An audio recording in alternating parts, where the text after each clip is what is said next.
Good evening, everybody. Happy Friday.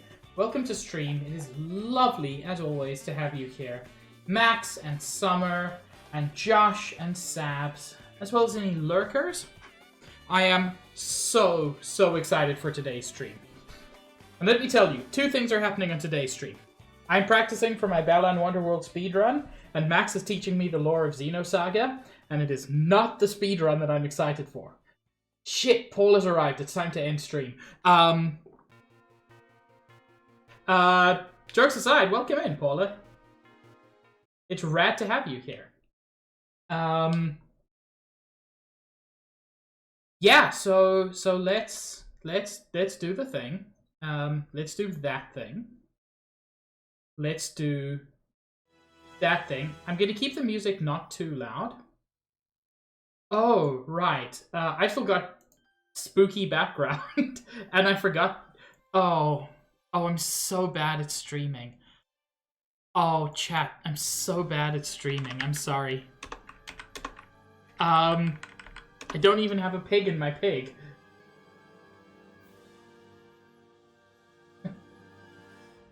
There we go. Is it weird that it's a spooky forest? Sure, I guess.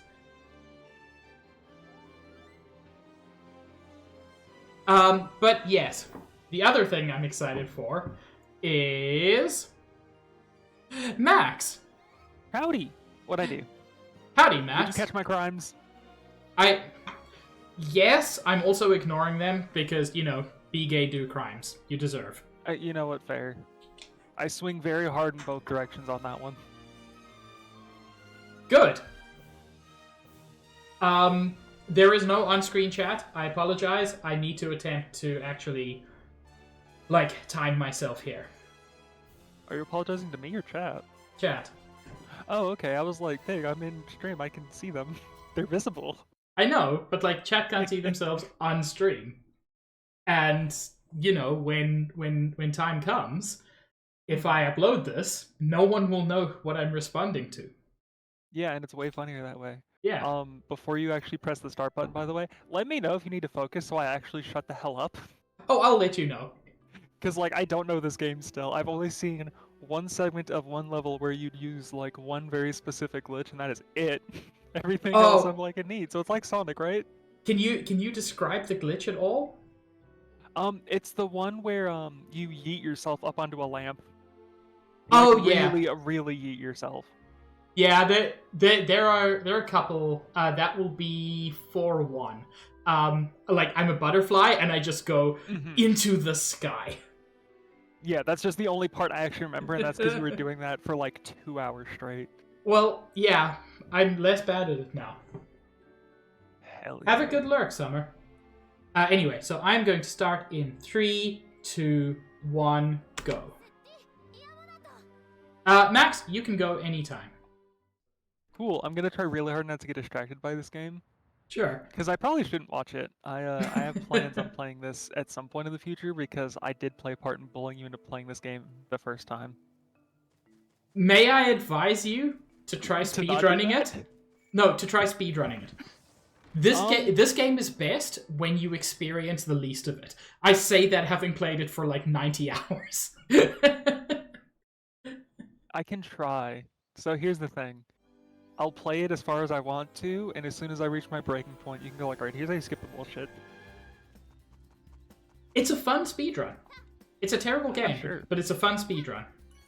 I know someone who was getting the platinum, and they had to level up all their little Chow adjacent little things. Oh, and they did all of it, every part of it, and I'm like, they had to do the Tower of Tims. It gave me a migraine. I guess. It was back when the game came out, so I don't know. I just remember them talking about having to I think it was breed all of them or find them or something. I don't. Yeah, you've got to find a certain number and you've got to feed them piss crystals. I just remember legitimately getting a migraine trying to read everything about it because it was like, no, the more questions I ask, the worse it gets. Which I feel like sums up the game too. Yes. I still like the premise of we made functionally a one-button game. I don't. Whether or not I don't think it's a terrible idea. Yeah. That is as generous as I can be. Mm-hmm. Fair. Look, it's Lance, our sexy bad guy, who we're never going to see again until the final boss fight. He is alarmingly sexy. Why did they make him like this? The only explanation I can come up Is with... that part of the canon that he's just, like, tempting? No! I can only imagine that Yuji Naka spends way too much time on Tumblr. Oh, fair. That's where, like, 90% of the Sonic fan base is.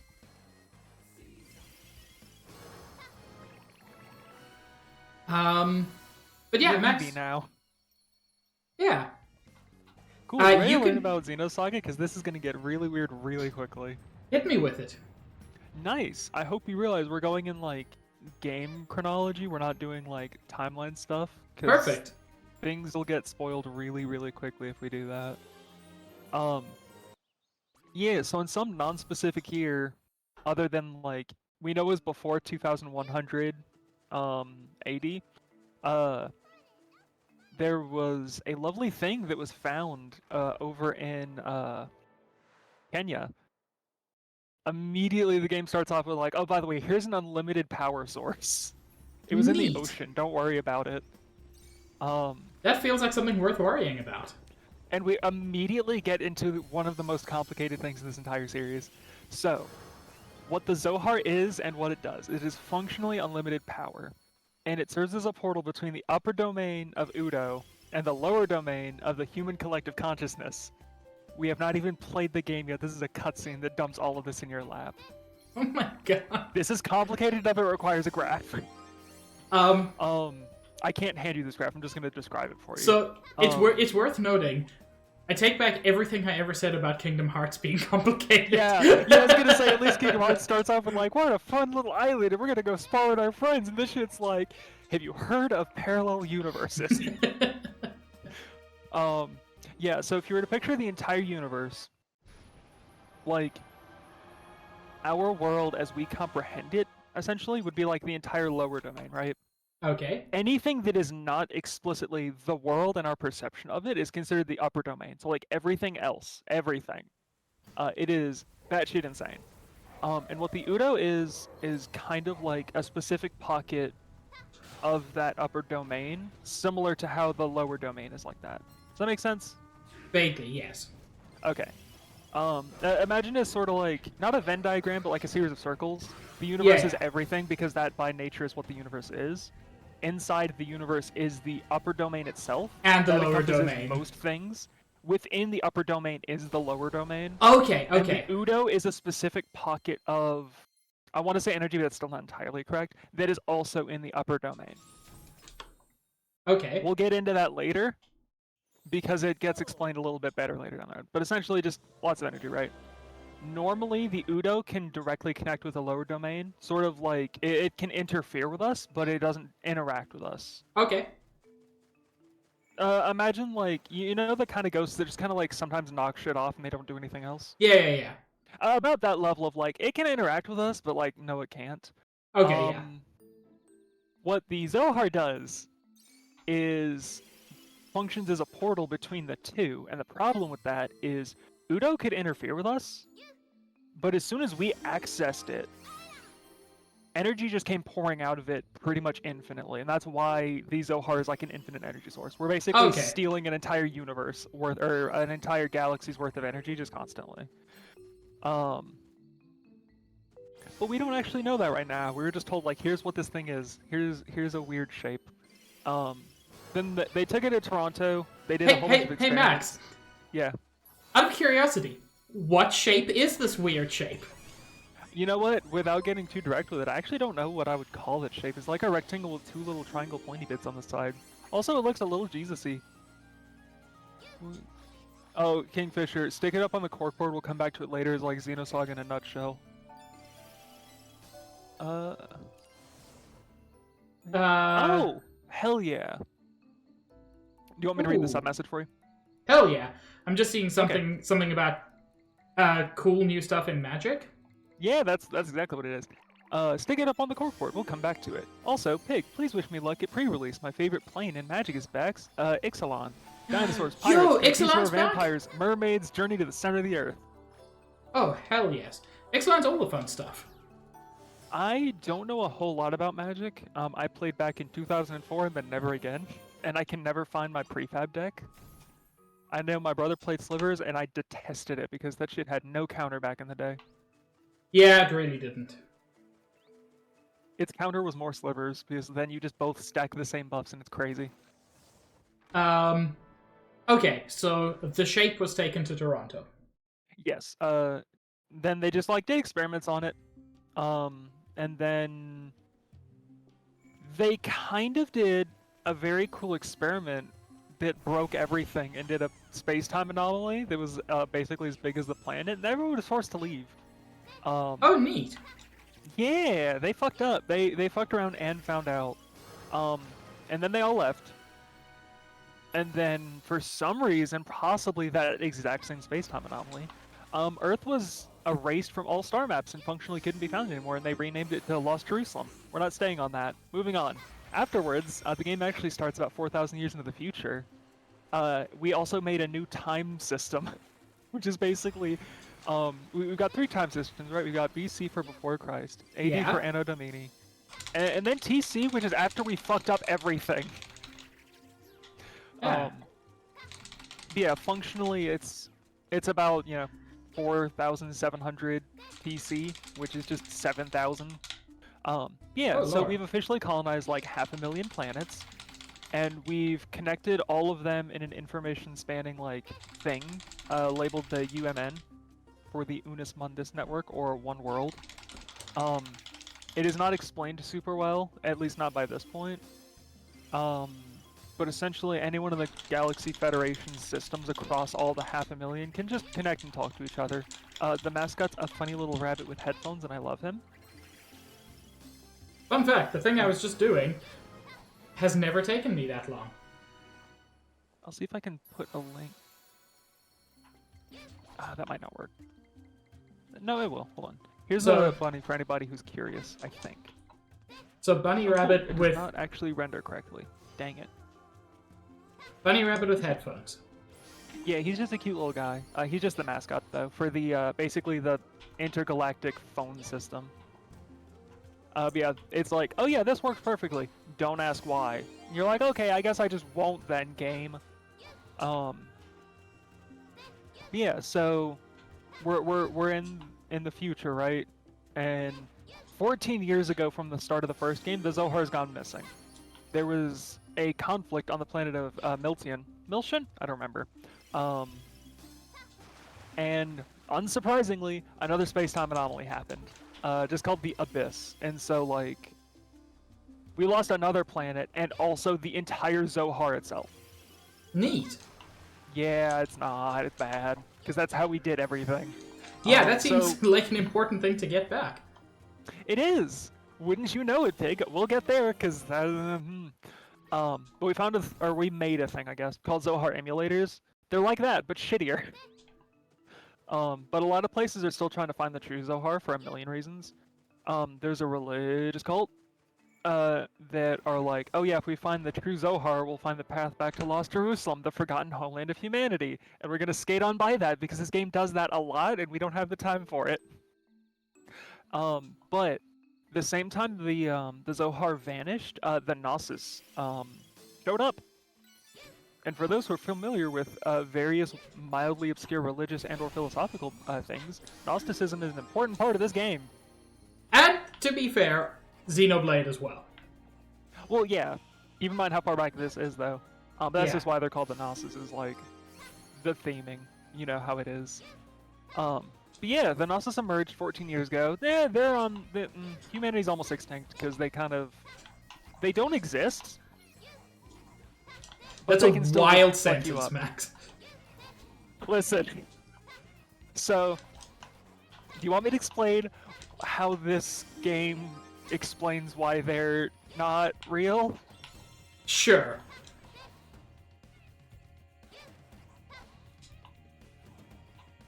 They only exist in the imaginary number domain. Fuck you. Carry on.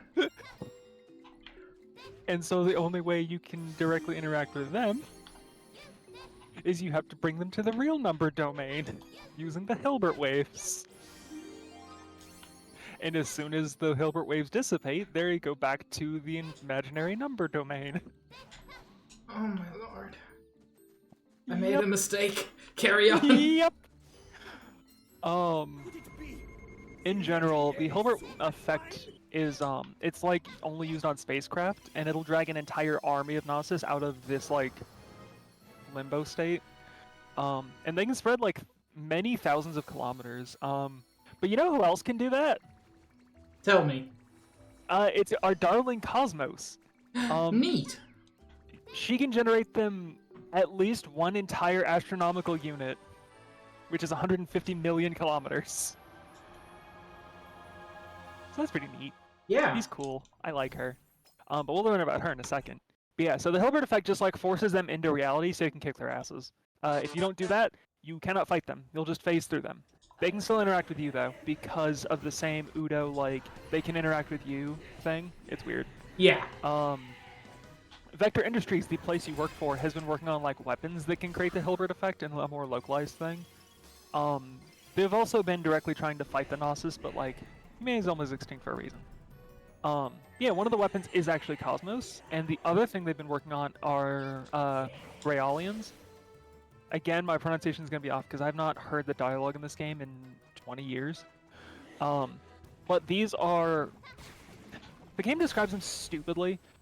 They're sort of just robots that are designed to think, feel, and function like humans, except...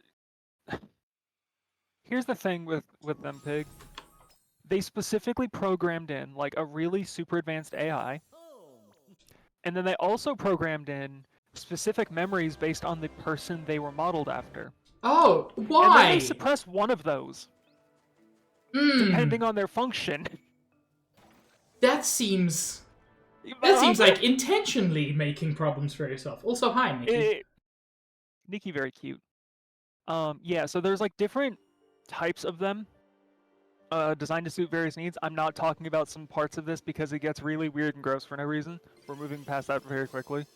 But there's like observational Raolians, which are designed to do what you think they are. They interact with the systems of the starships, they scan for Gnosis, and they record information. They're modeled after the doctor who made them daughter, who died many years before we even start the game. But they're all designed to look like his fucking 14-year-old daughter. Which is really upsetting. Yeah. But so functionally, all of them are imbued with like part of her memories, and then like an artificial AI, and then they just suppress all of their daughter's memories, which is weird. There is a weird type of Raolians that are made with human DNA directly. There are very few of these because of some plot things. There's the spoiler ones, and then there's like the weapons grade ones. They do what you think they do. There's civilian ones that look like the adult version of the observational ones. They usually help out with government officials and such. They're like secretaries or personal assistants. There are some ones that we don't see until later that look like disgusting monstrosities. They also boast those fun mind powers I was telling you about. But they're very unpredictable and dangerous because, like, you know how I was talking about, like, oh yeah, they suppress the, like, emotional memories for some of these? That's suppressed. They're still there. This, like, disgusting monstrosity type, they are, like, forcibly ripped out. And so they're very unpredictable and dangerous to anything around them. As you would be if your memories were suppressed and then forced out. And then, like, removed. Hello, Lime. There's some that are also bioengineered pets that are considered the same thing. Ew! What? Having those as pets just seems deeply unethical. Like just the Raolian pets. Oh, okay. Yeah, so these are designed to look like regular people. So like the Raolian pets are like, what if you just had a dog that could look like any kind of dog you want, or even like a fake dog? And then he still just behaved like a dog. Like, they do look and behave like people. So, the game does a really important job of going, don't worry, these people do have the same rights as everyone else. everyone in this game is really, really racist towards Royalians, and they don't have the same rights as everybody else. I don't know why the game does this. It's really weird, doesn't make sense. They like bring it up constantly, like, remember, they have the same rights as everybody else. We all just hate them. It's like, but, yeah, it's like, oh yeah, they're all set to like the menial test. We don't feel like doing. I'm like, Xenosaga? That doesn't sound like they have the same rights. Sounds like the opposite of that, actually. You all know that's worse, right? Yeah, like, you gave these people, like, emotions and memories and then suppressed them so they could work for you. That sounds like a different term, actually. We have one of those. We have a word for that, you know? Like, so, no, we say they have rights, so it's fine. Oh, Lime, that's, like, the entire series. Like, the series is incredibly fucked up. Like, on purpose. It's very well structured in how it does it. I cannot do it justice with a summary synopsis, like, recap of the series. Like, the gameplay does not hold up super well. It's a JRPG, but it's like an early PS2 JRPG, so take that as it will, or as you will. But like the story, if any of this sounds even vaguely interesting or complex in a way you like, please play these games. Like, they're so well written, and I definitely totally not cried to this game multiple times. Yeah, so that's Royalians. There's only a handful more of those weird lore dump tangents we have to go on. It's fine. So the game takes place, and you're playing as Shion Izuki, right? And you're working for Vector, the military company that made all of this, the everything. And you're dating this dude named Kevin. He made Cosmos, and 2 years before the game, he died. Cosmos killed him. But you're dating him? What? No, you were dating him before this. Oh, happened. we're dating. Like, okay. your boyfriend died. To the supposedly so universe-saving robot. So not only that, you were both working on Cosmos. He was like the lead designer on it. She kills him, and you have to keep working on this robot for the next 2 years. Neat. Yeah, this is the intro of the game, y'all. This is the character you start off as. They basically went, man, sorry your boyfriend died. You're the lead on this project because no one else knows about it, so get to work. Yeah, it's rough. It's really rough. Yeah, so the game starts off with you, like, running her through some simulations to test her programming and everything. She's operational, but she's got, like, unknown black boxes left behind by Kevin. Also, yeah, Shion's fucking adorable. Yeah, so, like, that's one of those, the game tells you, we'll get to that later, of, like, here's this hidden information Kevin put in her, don't worry about it. Yeah, you're on the starship, the Wogland. I don't speak German, so rip to anyone who does. My pronunciation is going to be shit the whole time. If I cared, I would have asked my brother. Like, this game has a lot of German in it. Even the subtitle for the game is in German for some reason. Like, I don't know the connection, and I'm not questioning it. Yeah, so you're on the starship, working on Cosmos because it held the entire developmental project, and a Zohar emulator, which was discovered on the planet Ariadne, which had just, like, vanished out of nowhere. We don't know why. Is that the second planet that vanished, or a third planet that vanished? Oh, there's multiple planets that have vanished. The problem with Miltia, whatever, vanishing is it took the Zohar with it. Okay. Like, other planets have vanished. There's nothing we could do. What are you gonna do? They're gone. You can't research that. They're not there. But we found a Zohar emulator where that planet had vanished. So we took it. Because we were like, neat, free energy source. Oh, no, Lime. No, don't worry. There is xenophobia in this game, too. Yeah, so Cosmos' team is deployed on this place just in case this is Nasa's attack while we're investigating this vanished planet. And then you're doing your experiments, and you see a little girl named Nephilim. Sorry, Nate. Named after one of the classes of angels in the Bible? Nephilim are not technically angels, but also, yes. Oh wait, no, the Nephilim are the children of angels and... Of angels and demons. We'll get there later, pig. Don't worry about it. But yeah, there's this young girl called Nephilim. You meet her in a weird haze. And while you're experimenting with the Zohar emulator. And then once you finish up your testing, the entire ship is attacked by the Gnosis. They're after the Zohar emulator.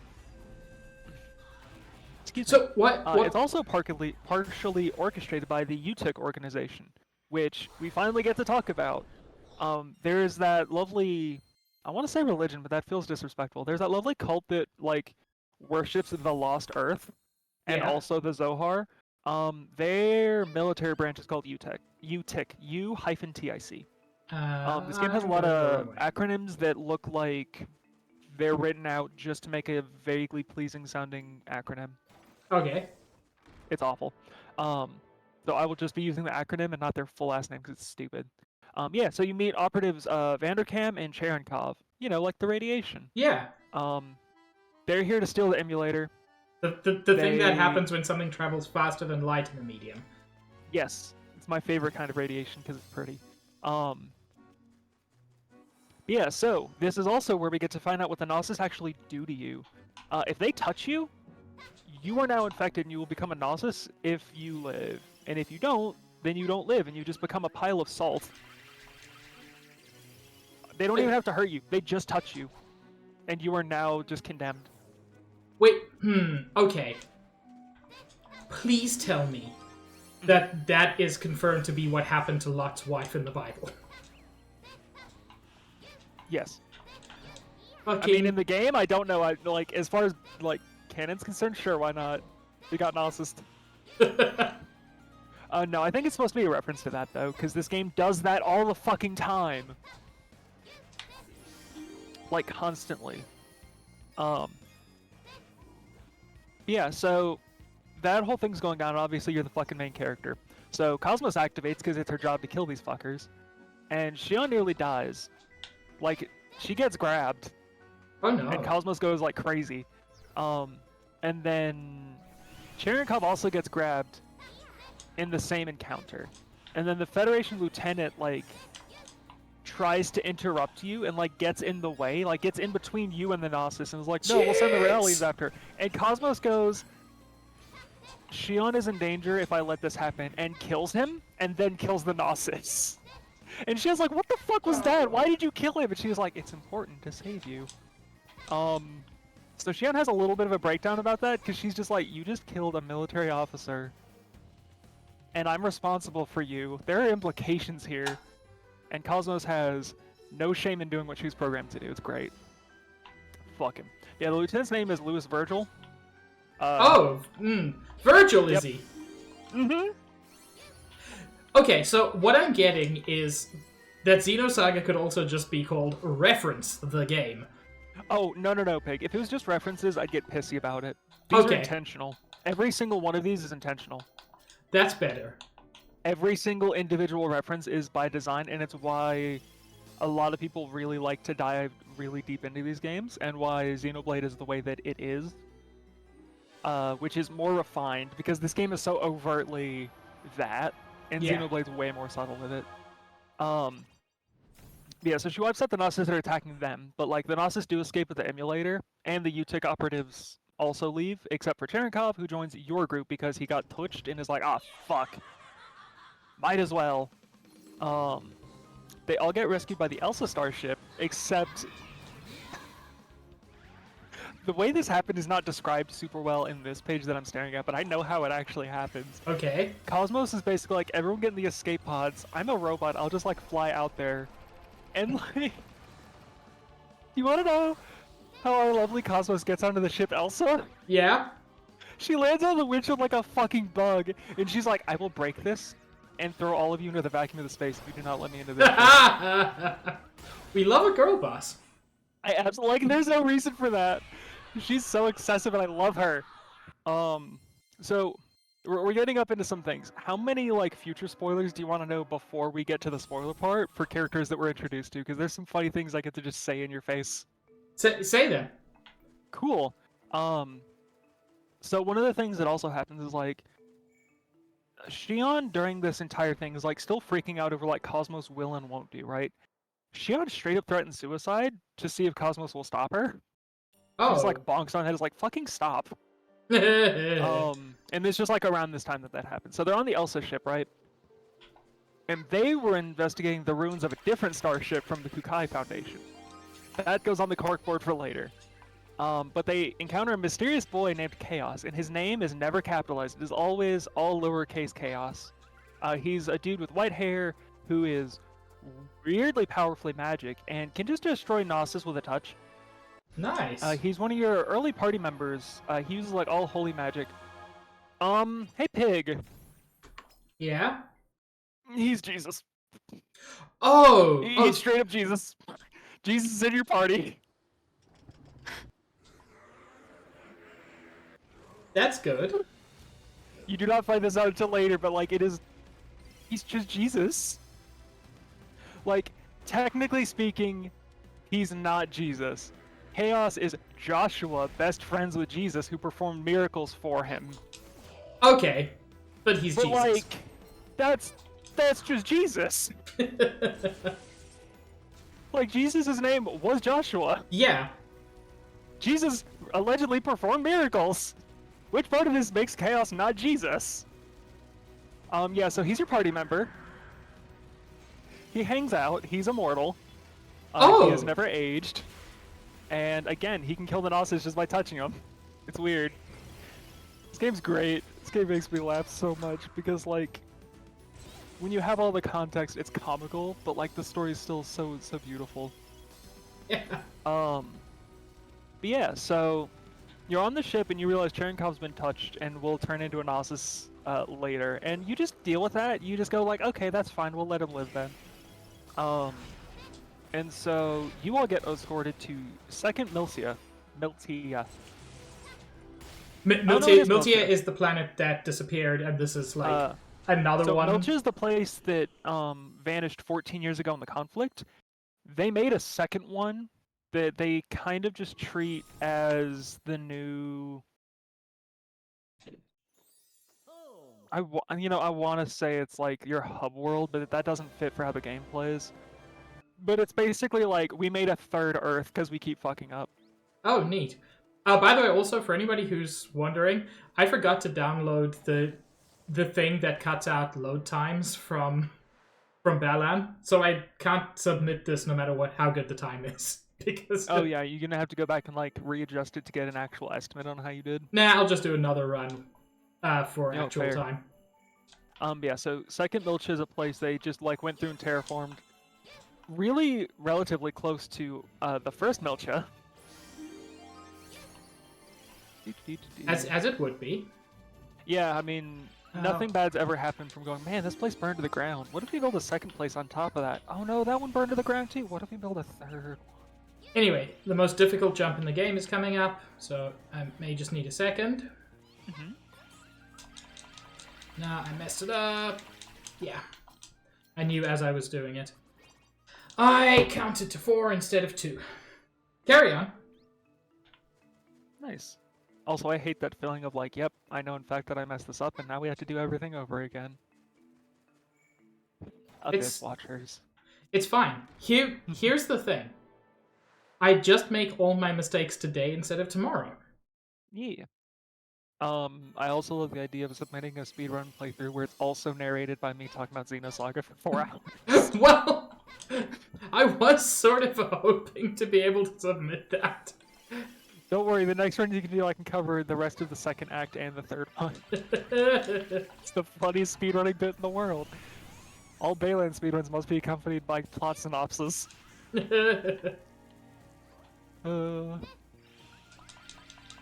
But yeah, so you're shown what the Utex plan Oh, is that was to recover close. Sorry, carry on. No, you're good. Yeah, you're finally told, like, here's what the Utex is. Here's why they want the Zohar. And then you get a smash cut to like the Kingdom Hearts 2 ass like Organization 13 with their hoods up bullshit. I love it. You're shown the CEO of Vector, the military company, ordering the Red Testament to gather the necessary factors, and then you just go back to playing the game like normal. So that's always fun. There's a cyborg, because we're introduced to like new characters by now. There's the cyborg Ziggurat 8, not touching that. His name's Ziggy, and we love him. Who is assigned to rescue the prototype Raelian Momo, who is the one that was like designed after that dude's daughter. She's Okay. like the main one who was that. These are both party members, and I love them. These are my two favorite characters, other than literal Jesus, because I think that's funny. These two I actually like, though. Yeah, she was kidnapped by Utic because they want the data in her head that her dead dad put in there that has the steps to finding the Zohar. Which is such a series of concepts of like, so he knew how to get the Zohar, just didn't. He put it in his daughter's robot mind because, period. And now, Max, yeah. I'm gonna need you to take more drugs or fewer drugs. I honestly don't care which at this point, because you're taking the wrong amount. Thanks. That's what my therapist says too. For what it's worth. Carry on. I'm on no brain meds. My only meds are from my legs. Okay. Well, more or less. One of those will kill me, and one of those will make my legs very, very bad at working as legs. Anyway, So, Ziggy goes through, rescues Momo. To bring her. Wait, just a second. Momo is robot daughter. Robot daughter, yes. Okay. His job is to take her to our third Earth. And Ziggy is best dad? No. No, he's not. How dare you? He's a lot of things, but I would not say he's the best dad. Okay, Nikki said Ziggy is best dad, so... I love him. Also, he's a combat cyborg. I wouldn't call that the best father figure. But yeah, so he's basically like, oh no, the cult's gonna steal your data. I'm gonna take you to Third Earth so we can steal your data. It's fine. We'll do it better. Technically, he's a cyborg, so he's basically just doing what he's told. He's I know, but still. Yeah, I was about to say, it sure is that. But yeah, she's the one that names him Ziggy, and I love this. They also both kick the shit out of the Utic leader on the way out. And then they try to flee into hyperspace, and they find the Elsa. And then the Elsa annihilates the Utic forces and go like, we should probably have these two on board with us, since we're already going to the Third Earth, and also, y'all are pretty cool. And then, my favorite combat character, because I have actually played the first game. Max, I'm gonna interrupt you for a second, because this is very important. Yeah. In a world with Xenoblade 2 and Xenoblade 3, this game is somehow the most anime Xeno game. We haven't even gotten to the child with a gun yet. Carry on. So far we've got Jesus, Punch Daddy, Child, Shion, God Weapon, and we haven't even gotten to the baby boy, Junior. These are all party members and I love them so much, Pig. This is why I want people to play this game. It's so good. By the way, you don't get to play as any of the mechs until the second part, but there are also mechs in this game. I love it. It's so good. But yeah, so Junior's attacked by a different Utic battleship while investigating the Wogland, that place that you just left for being like shredded by the Gnosis, right? Okay. He's looking for the emulator. He escapes the Utic battleship and steals a bunch of their information. As you do. Yeah. By the way, I'll get into the characters once we're done. Well, once we get to a certain point. There's a certain point I want to stop at for a quick second. So yeah, after stopping at like a docking colony, like a fuel station basically, you run into a cathedral ship. A planet-sized Gnosis made from the planet Ariadne. Oh. Yep, it was made complete with the Zohar emulator that was stolen from the ship that got blown up by the Gnosis at the start of the game. That's... Anyway, Nephilim pops up in Shion's dreams and is like, hey, you remember that dude who worked for the Gnosis before? He's dying. Remember how that happens? Figure your shit out, girl. And then Shion wakes up. Okay. This game really has some pacing. So they go to the Zohar emulator facility, where Cherenkov is found, and he's like phasing in and out right in front of you. And Shion's like, whoa, I wonder what's happening. And then Cherenkov like yells at her and goes like, yeah, I made Ariadne disappear. You know, because I work for those people. Anyway, I'm a Gnosis now, I'm a gargoyle, and then you kick his ass. The game says reluctant, or the wiki says reluctantly. I wasn't reluctant. I was like, yes. Like, he worked for the cult. Of course I'm gonna kill him. He got zombie bit by ghosts and works for the cult. Why would I not want to kill him? Yeah, so an important thing that we don't see until the literal end of the entire franchise. Right before he dies, Shion sees him on the beach of nothingness, which is like purgatory. Okay, so it's not the thing from Death Stranding. It's basically the thing from Death Stranding. Oh, neat. It's like very much like you could say it's the same thing and you would still understand the game 100%. And Shion just sits there and talks to him, and he tells her that like decades ago, killing was humans' only existence, and after the wars ended, he couldn't live a normal life anymore because that's like what he was built to do. And he tells Shion that like he likes it here, and that she'll be here soon. Oh. Yeah! Isn't that a cool thing to say as you're dying? Don't worry, Shion, you'll die too. Real soon. Bye. Yeah, Shion like finally snaps. She like breaks down. As you do. And well, yeah, she just cries because like it's all been too much, and like she weeps in sorrow for him, and she voices her concern that she'll turn into a Gnosis in the future too, and Jesus comforts her because I'm not gonna call him Chaos. It's way funnier this way. But yeah, the cathedral ship just vanishes, and then the Elsa rescues them a second time. Then the Elsa's attacked by Gnosis, and Cosmos does this really cool thing. She absorbs all of them. What? There is a pre-rendered cutscene where like her torso opens up and she gets like a giant sword cannon thing out of her back. She absorbs all of the invading Gnosis using the X-Buster. And literally everyone, including Shion, the bitch who made her, goes, I didn't know you could do that? What? And it's never explained again. That feels like something that deserves to be explained. Yep. Anyway, No, yeah. you do not anyway that. I get to anyway that. No, it does get addressed a little bit later, don't worry. Don't worry, we'll get there. Yeah, Junior finally, finally shows up again, and the Durandal starship, both of which were passing through. Shocker, looking for a Zohar emulator.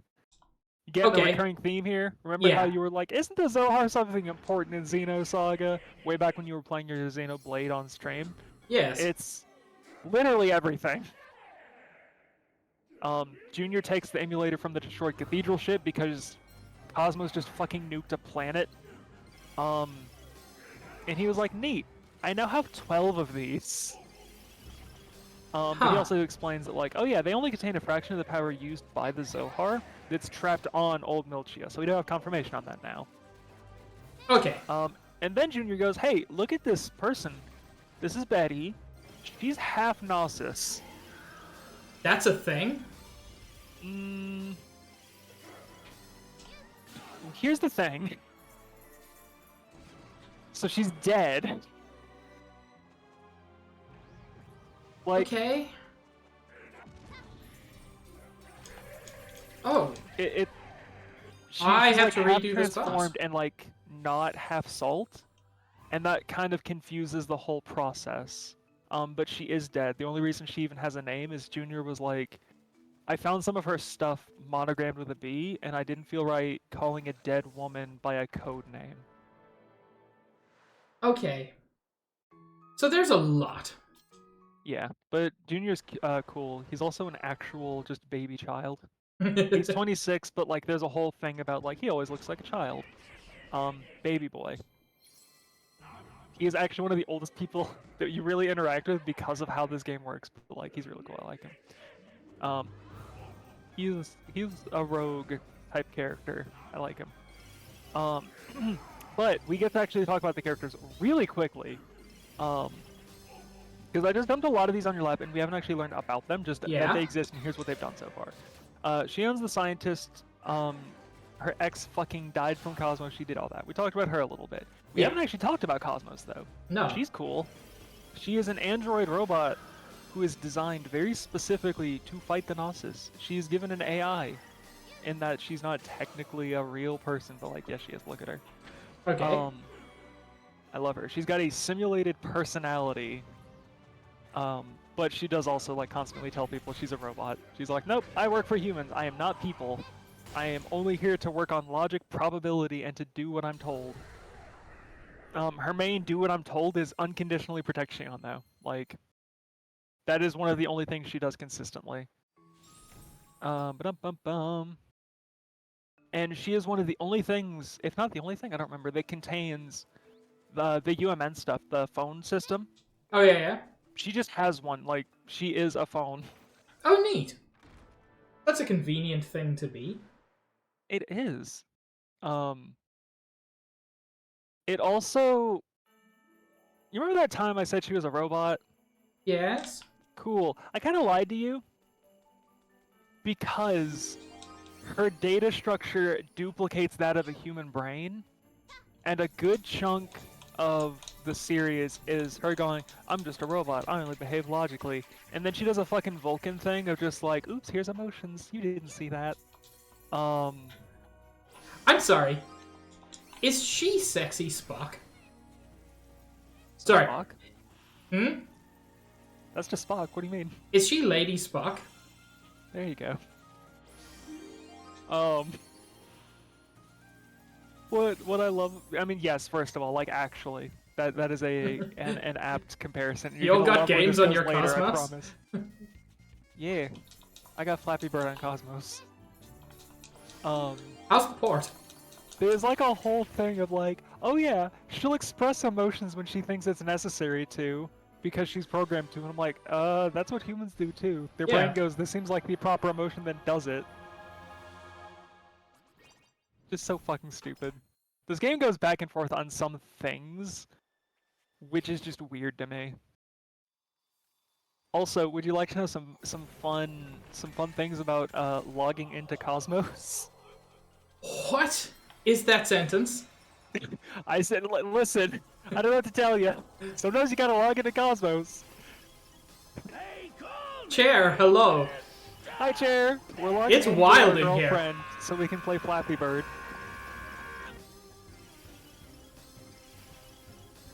Yeah, so to log into Cosmos, her password is ye shall be as gods, which is Genesis 3:5. And also when Xion does it, she does the Catholic, like, making the cross symbol. Which is a really Yeah. funny thing to do to sign into your robot.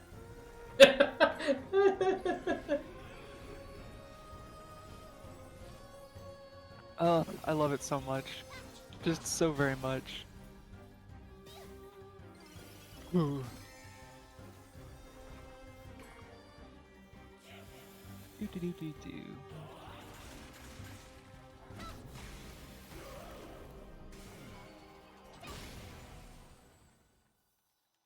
Okay, so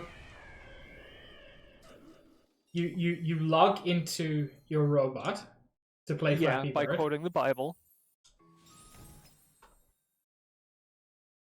And then making the sign of the cross, yeah. That was just I figured you'd like to know that. Oh, you were correct. Hey. Hey, Chair. Hi, Chair. Yeah, so Cosmos is neat. I really do like her as a character, but I feel like they dropped the ball on it. But yeah, you were asking about like how she devoured a planet of alien ghosts, right? Of course I was. Yeah, that's because she has a phase transfer cannon. It is one of those weapons I was talking about that it forcibly changes things from one physical state to another, and it does it in a very pseudoscience-y way. As it should. But it's fine. Functionally, what it is supposed to do is it does. It's an antimatter cannon. Okay. Oh, so it's the Annihilation Cannon. Yes. It totally doesn't get referenced in the Xenoblade series. Don't worry about it. It's different.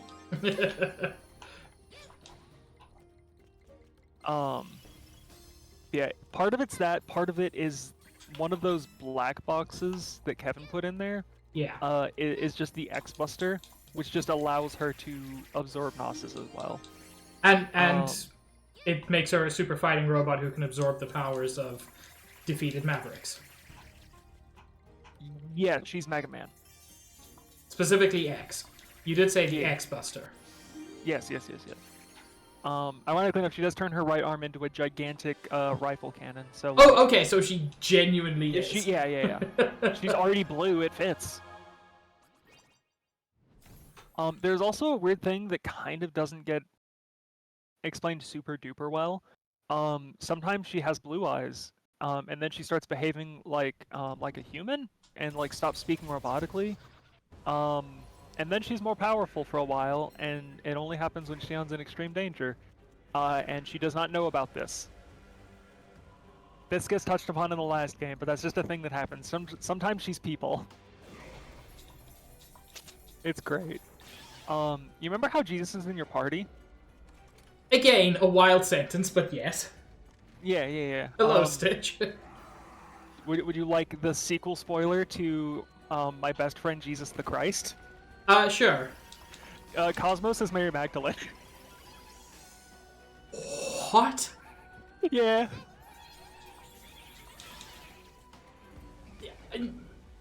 Like, reborn, or No. I mean, technically, but no. Not really. just like actually, literally? Yeah. My God. Like, there's like one extra step involved in that, but yeah, your party members consist of an actual child, a punching robot, Jesus the Christ and Mary Magdalene, some chick, and a child robot. And this game somehow wasn't as successful as it should have been. How did this? The first game was. Oh, People okay, loved good. the first game. The problem is a lot of these really fun plot points don't come in until later, Okay. and the distance between when these games were released, the fact that they were released as like part 1, part 2, and part 3, and not just 1, 2, and 3, and the gameplay didn't age super well means like as the games went on, people did not like them as much, which is a shame. I really do. I need to play the second and third games. I never got to play with the mechs, and I need to. I mean, you So can yeah, always that's play. Cosmos, and I love her. You can always play Xenoblade Chronicles X if you like mechs. I do, or I could play Xenosaga Part 2 and finish the series I've been meaning to finish. Okay. I do well, also need to play. I do need to play Xenoblade X, but I know that's gonna be like a 200-hour venture. It's really not. Oh no, pig! I'm just stupid. Like it'll take me 200 hours. No, it's really not that hard to make progress. And like the story is really straightforward. You ain't gonna get confused. I know. I play many things that are very simple and straightforward, and it still takes me way longer than it should for no reason. I get distracted.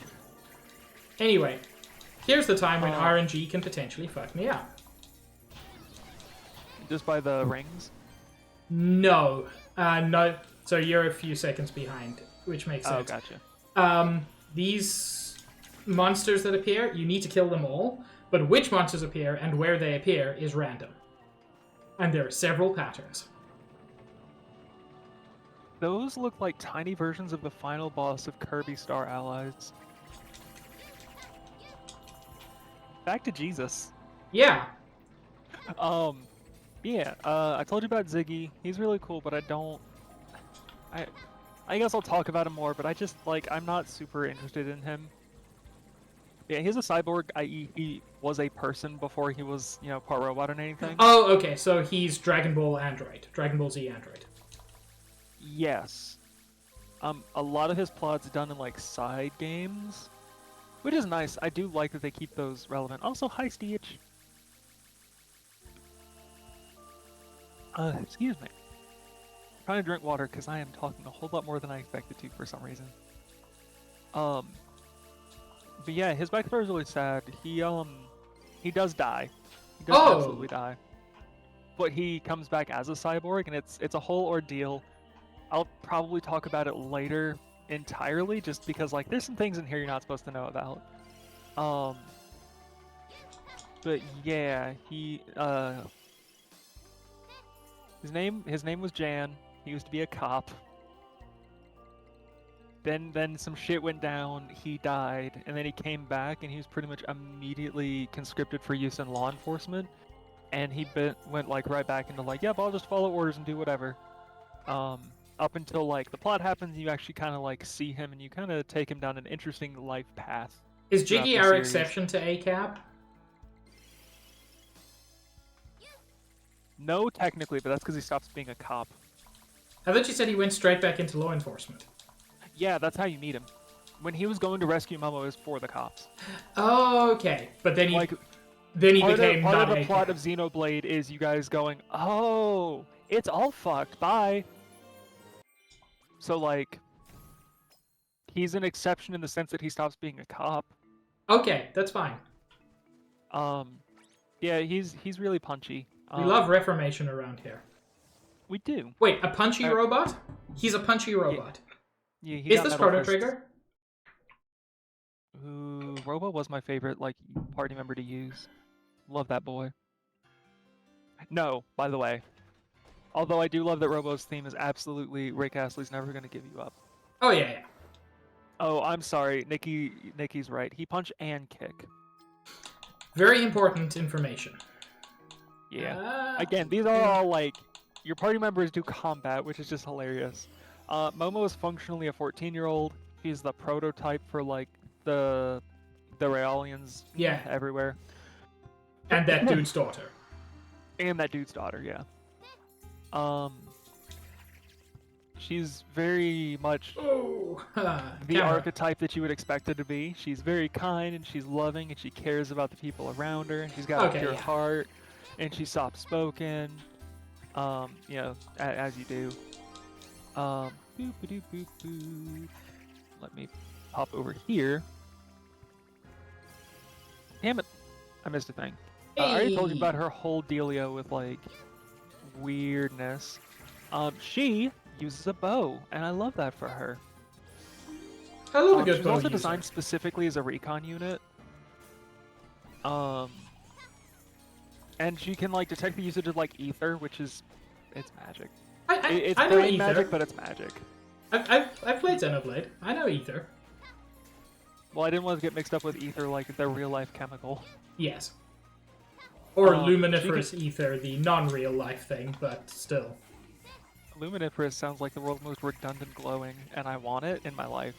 I mean, do you know what luminiferous ether supposedly was? No. It was the substance, which does not exist, which permeated the universe and allowed light to travel through a medium. Because it was believed for a while that nothing could travel through a vacuum. So they just invented stuff called luminiferous ether, which exists everywhere, so is I was undetectable. Right, it is really redundant. Yes. Cool. No, it is not that, but yeah, ether is like mind magic. Because this game does a lot that it does the same shit that like Evangelion does, where it's like, oh no, the collective human unconscious. I'm like, it's not a thing, it's not a fucking thing. Stop this. But they're like, no, you can manipulate it to do magic. It's like, sure, whatever, Xenosaga, do what you want. Hey. But she's also a phone. Hey, Shadow Mage. Nice mage. We're learning about Xenosaga. And she can also use the Hilbert effect like Cosmos. Hers is not nearly as powerful, but the fact that she can is already, like, interesting. But yeah, ether is used through nanomachines for her, which...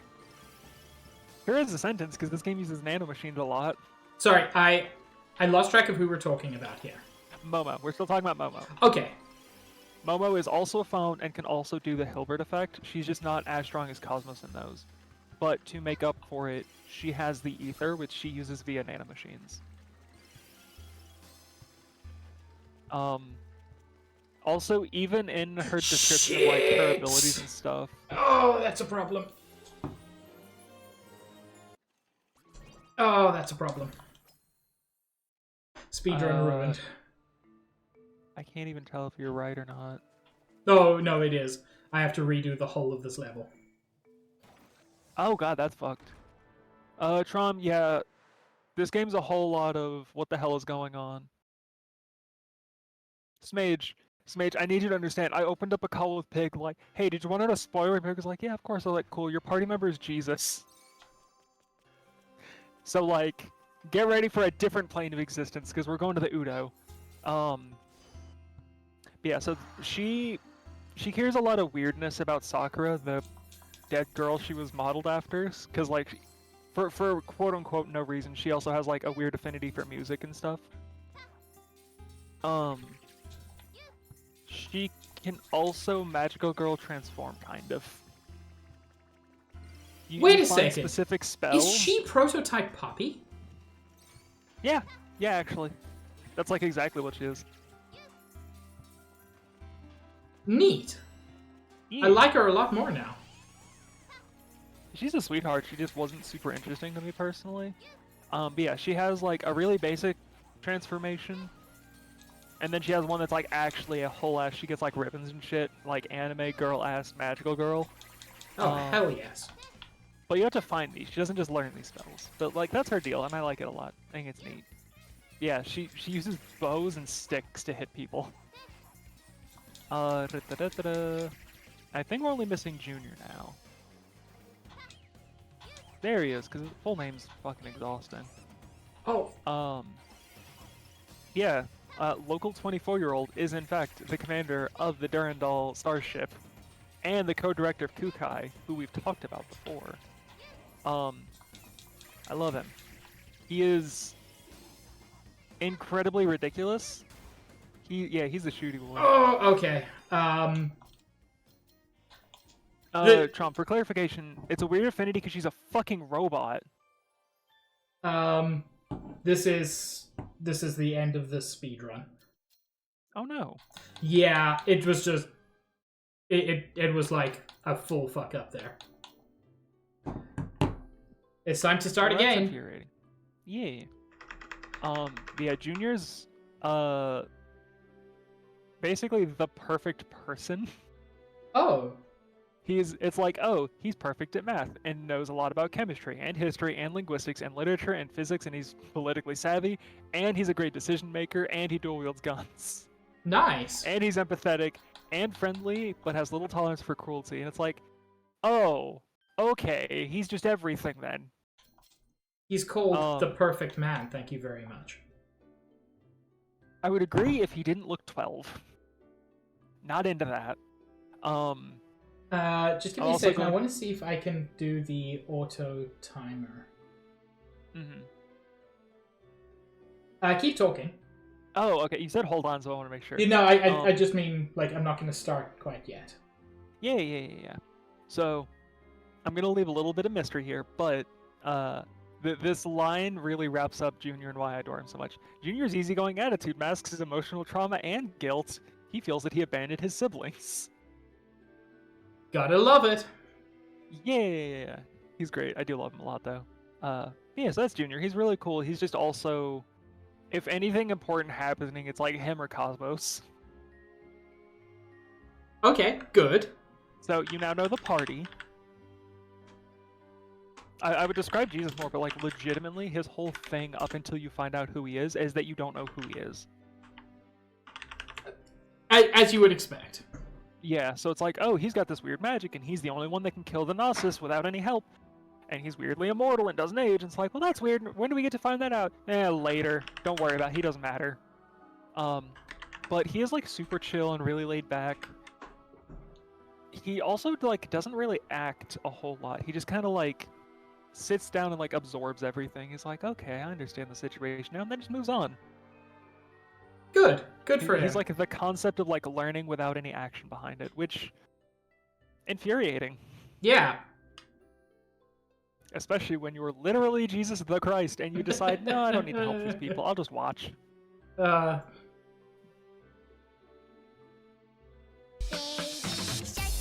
drop. Very close.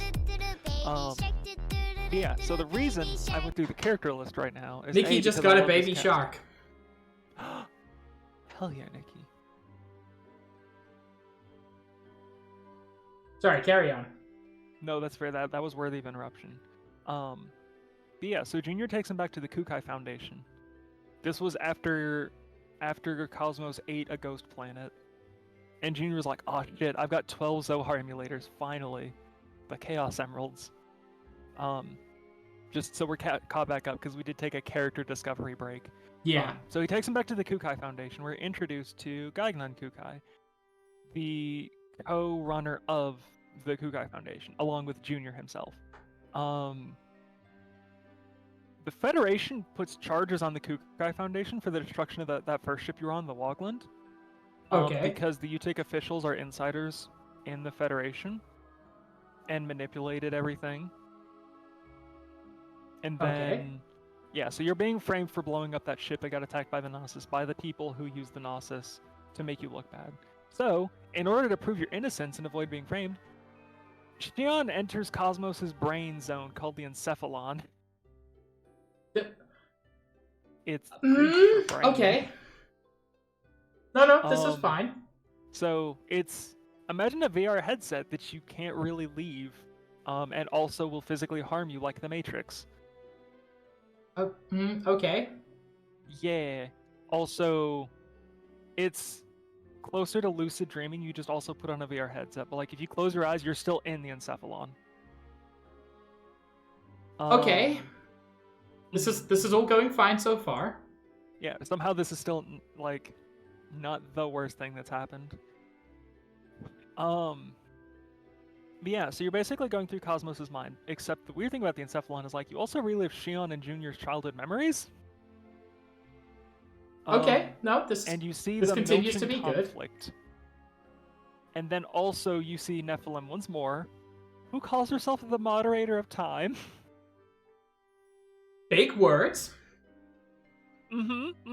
It gets weirder, pig. Xion also finds a very, very, very important person called Fabronia in a church. The first explicit, we're talking about Christianity that actually happens in the game. Everything else has been spoilers, but this is actually like, we're doing a religion up front in your face thing here. Fabronia is a half human, half Raelian. Okay. That's neat. And then your party goes into a place called the Acute Neurosis Treatment Facility, where Xion's entire trauma manifests a whole-ass Gnosis called Tiamat. There's more implications there. I just like that it's called Tiamat. Yeah, like I said, there's a lot of biblical stuff here. I was thinking more D&D, but sure. Where do you think? No, I know, but I know. To hear about where Bahamut comes from. I know Tiamat best as D&D character. Yeah, I mean, most people know Bahamut from, like, Final Fantasy. I'm like, he was a devil, so he's from Bible. He's from Jew Bible, which is, like, arguably older than Final Fantasy, according to my calculations. But is it as culturally relevant? Yeah, he's in Persona as a man pooping. I take everything back. He's beauty, he's grace, he poop on him face. He's like one of the first bosses in Persona 5, and he's just literally a dude pooping, and it is so funny. But yeah, so Xion's past trauma manifests a whole-ass Gnosis, which you then kill, and that has implications for later about how Gnosis work. And then Nephilim is like, hey, Cosmos is gonna encounter Udo. Xion's gonna free Nephilim's sisters, Cecily and Kath. And then Fabronia and Nephilim are like, hey, look at the future. And it's like Cosmo destroyed the Udo and therefore the entire universe. And Fabronia's like, yep, go back to Old Milcho. Yeah. Yeah, Trom. Don't worry, pig. You ready for the next fucking, like, scene in this weird brain space? No, carry on. Cool, the group finds Cosmos crucified in a cave. If I had to guess any of the words that had come next, I wouldn't have. Don't worry, she's just resting. Once you wake her up, you're let out of the Encephalon.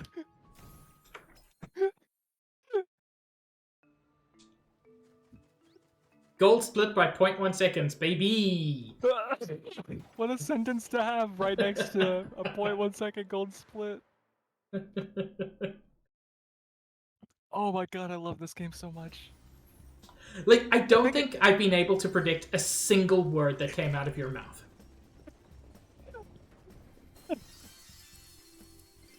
Nick, how do you even go about describing what my favorite games are? Because whatever makes me sound this stupid is what I'm talking about it. It's like, oh, like what genre? I'm like, Well, this is a JRPG, and Kingdom Hearts is an action RPG, and Bioshock's a first-person shooter. They all make me sound like I need to be hospitalized. But yeah, you find the information in the black box. They're like, oh yeah, here's proof we didn't do it. And you send it to the Federation. They're like, oh, you didn't do it. Neat. I guess we'll drop the charges. I will literally never shit on Kingdom Hearts again for having complicated you. lore. Thank you. Yeah, then the UTIC is like, oh no, we were just gonna distract your party and also Milcha just so we could steal Momo again. And then they didn't. And so they dispatch a dude named Albedo. Whew. And they're basically like, do whatever you want, just get Momo back. And he's like, cool, I'm gonna activate the Song of Nephilim. And I'm gonna do a little bit of a spoiler that I'm not supposed to do right now, because the Song of Nephilim is a device. Okay. And it's interesting enough that it warrants actually talking about, like, now. When activated, it releases a psychic wavelength that is not technically audio, but powerful psychics are capable of hearing a song which sounds like the haunted singing of a woman. But because it's psychic and not audio, you don't have to be able to hear it to be affected. If you're in range, you are affected. Raelians are the most affected, but even humans, after a long enough time, get driven to madness. The device is thought to summon the Gnosis, but it's a side effect because... Now stay with me here, because it's going to be a lot. Okay. What the Song of Nephilim does is it causes the barrier between imaginary and real number space to weaken by those affected by the song because of the imaginary number space being tied to the collective human unconscious. Do you follow me? Vaguely. Gotcha. That's as much as I need because it's about how much sense it makes. Okay, cool. Essentially, like, you remember how Shion was traumatized and she repressed it, and then when she finally confronted it, a gigantic Gnosis showed up? Yeah. Imagine a bunch of people going through that at once, and that's why this thing summons the Gnosis. Okay. She summoned the Gnosis in the brain space because she was in the brain space. Because normally if you're not in the brain space, you're in the real world, there's that barrier between imaginary and real that keeps them out. What the song does is it weakens that barrier for other reasons. Its design is to weaken that barrier for something else. But because it's weakened, the Gnosis can come through. And because you're driven insane, it makes it worse. Because of what it uses. But that's a thing for later, because we're not going to talk about La Megaton. Because, but the reason I want to bring it up is this bitch was used in the Milchan conflict. Remember that place? Remember Second Earth that we fucked up? Here's how we fucked it up. The one that disappeared and has the Zohar on it. Yeah. Joachim overloaded the Song of the Nephilim. Who's Joaquin again? Joachim is someone we haven't talked about. Okay. That is sufficient. I just wanted to make sure I hadn't missed anybody. Yeah, he overloaded the Song of the Nephilim during the conflict because he was losing. And so, because that's what happened there, that's why people think that the song summons the Gnosis. And people blame the song for destroying Milcha, and that's not technically true. It was a sore loser. Theon's despair resonated with the Zohar because of the song, and that's why the space-time anomaly sucked up everything. Okay. Technically, Joachim only overloaded the song after the Gnosis were summoned. Technically, Shion did that. Interesting. Okay. Yep. And this is the thing that actually caused the Gnosis to spawn everywhere. Because she resonated with the Zohar, and the Zohar is that tie to the imaginary, realm. Why am I having trouble with this? Is this the space-timing thing? Oh, no, it's the jump. But it's an easy jump. There we go. Carry on. Yeah, the song also drove all the Raelians berserk on the entire planet, which was a whole other ordeal. Like, shit went bad. And then they used this song as a giant lifeboat. Okay. And that's also why it wasn't locked in the abyss. They flew it off of the planet that they just fucked up. Sure. And that's Albedo's home. Okay. But yeah, so Sorry, every actually time you say Albedo, I think of the character from Ben 10. So I never get to see Ben 10 like a whole lot. Void yells at me about that a lot too. it sure is fine. Yeah, I'm sure it's fine. It's magical girls for American boys. Oh my god, it is. It literally has the transformation sequences for it. Yeah. Like, it does the thing where it turns him into a silhouette and shows him changing. Like, 100% is what it is. Yeah, the UTIC have the song now, and they've been using, because they go, oh shit, this thing can summon Gnosis? Let's do that.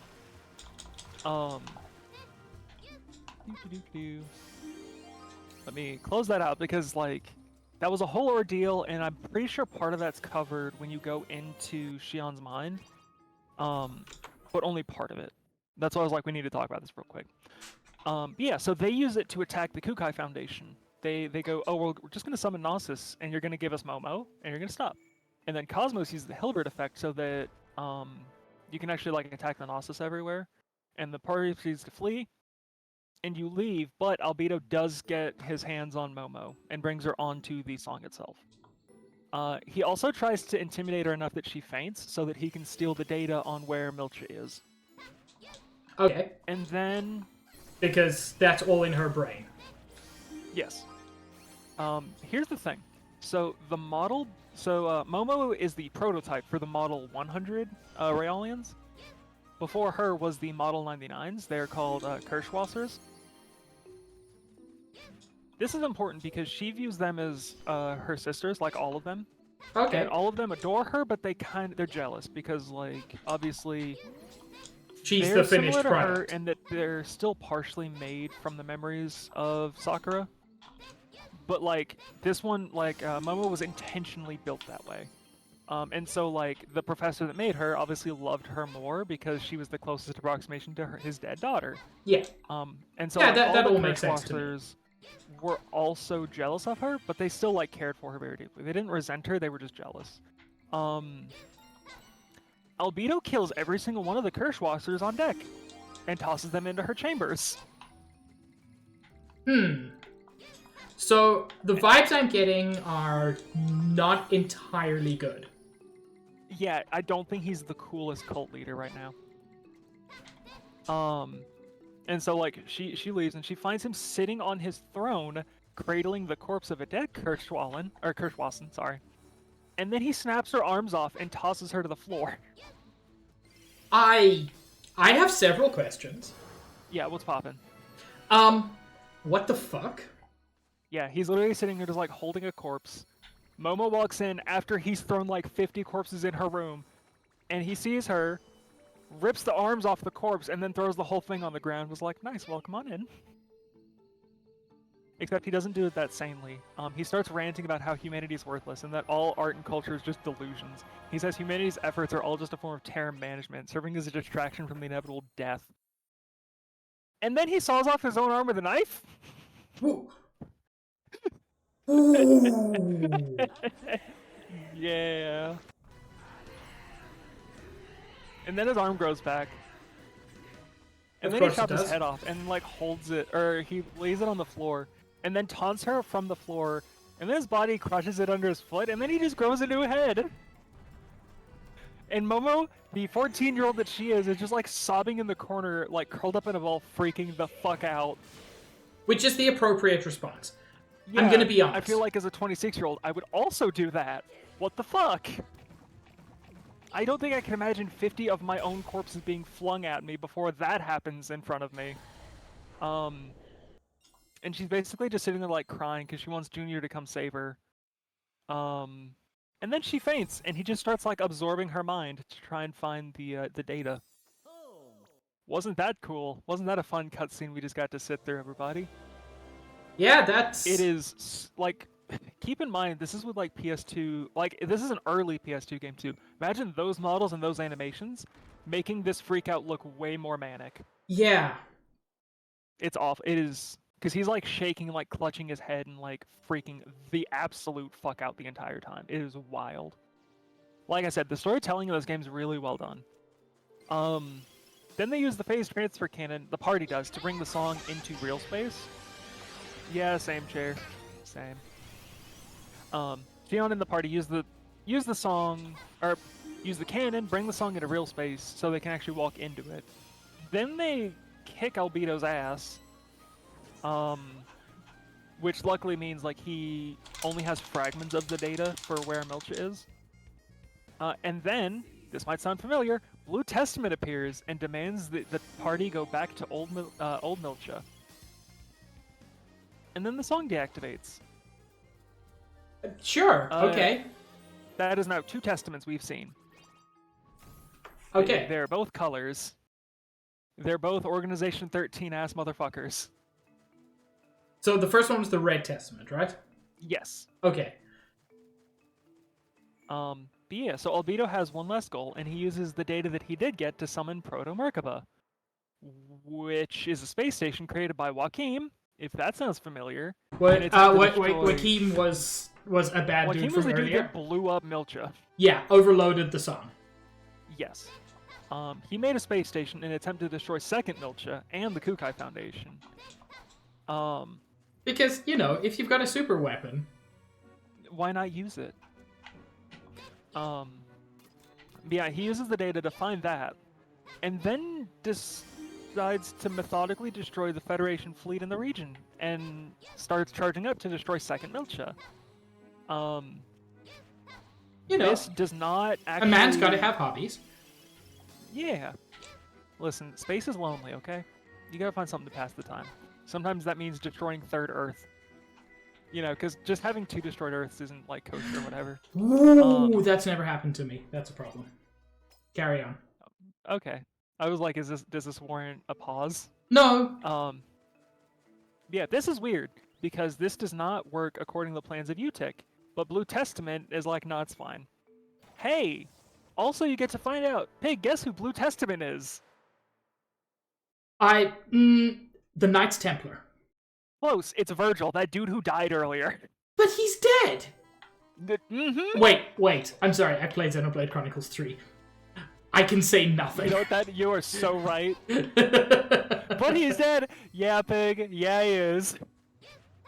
I mean, do you want to go into the Testaments? Because it's a little spoilery, but we can talk about them. Sure, I can hit me avoid with the big Testament reveals stuff. for that one.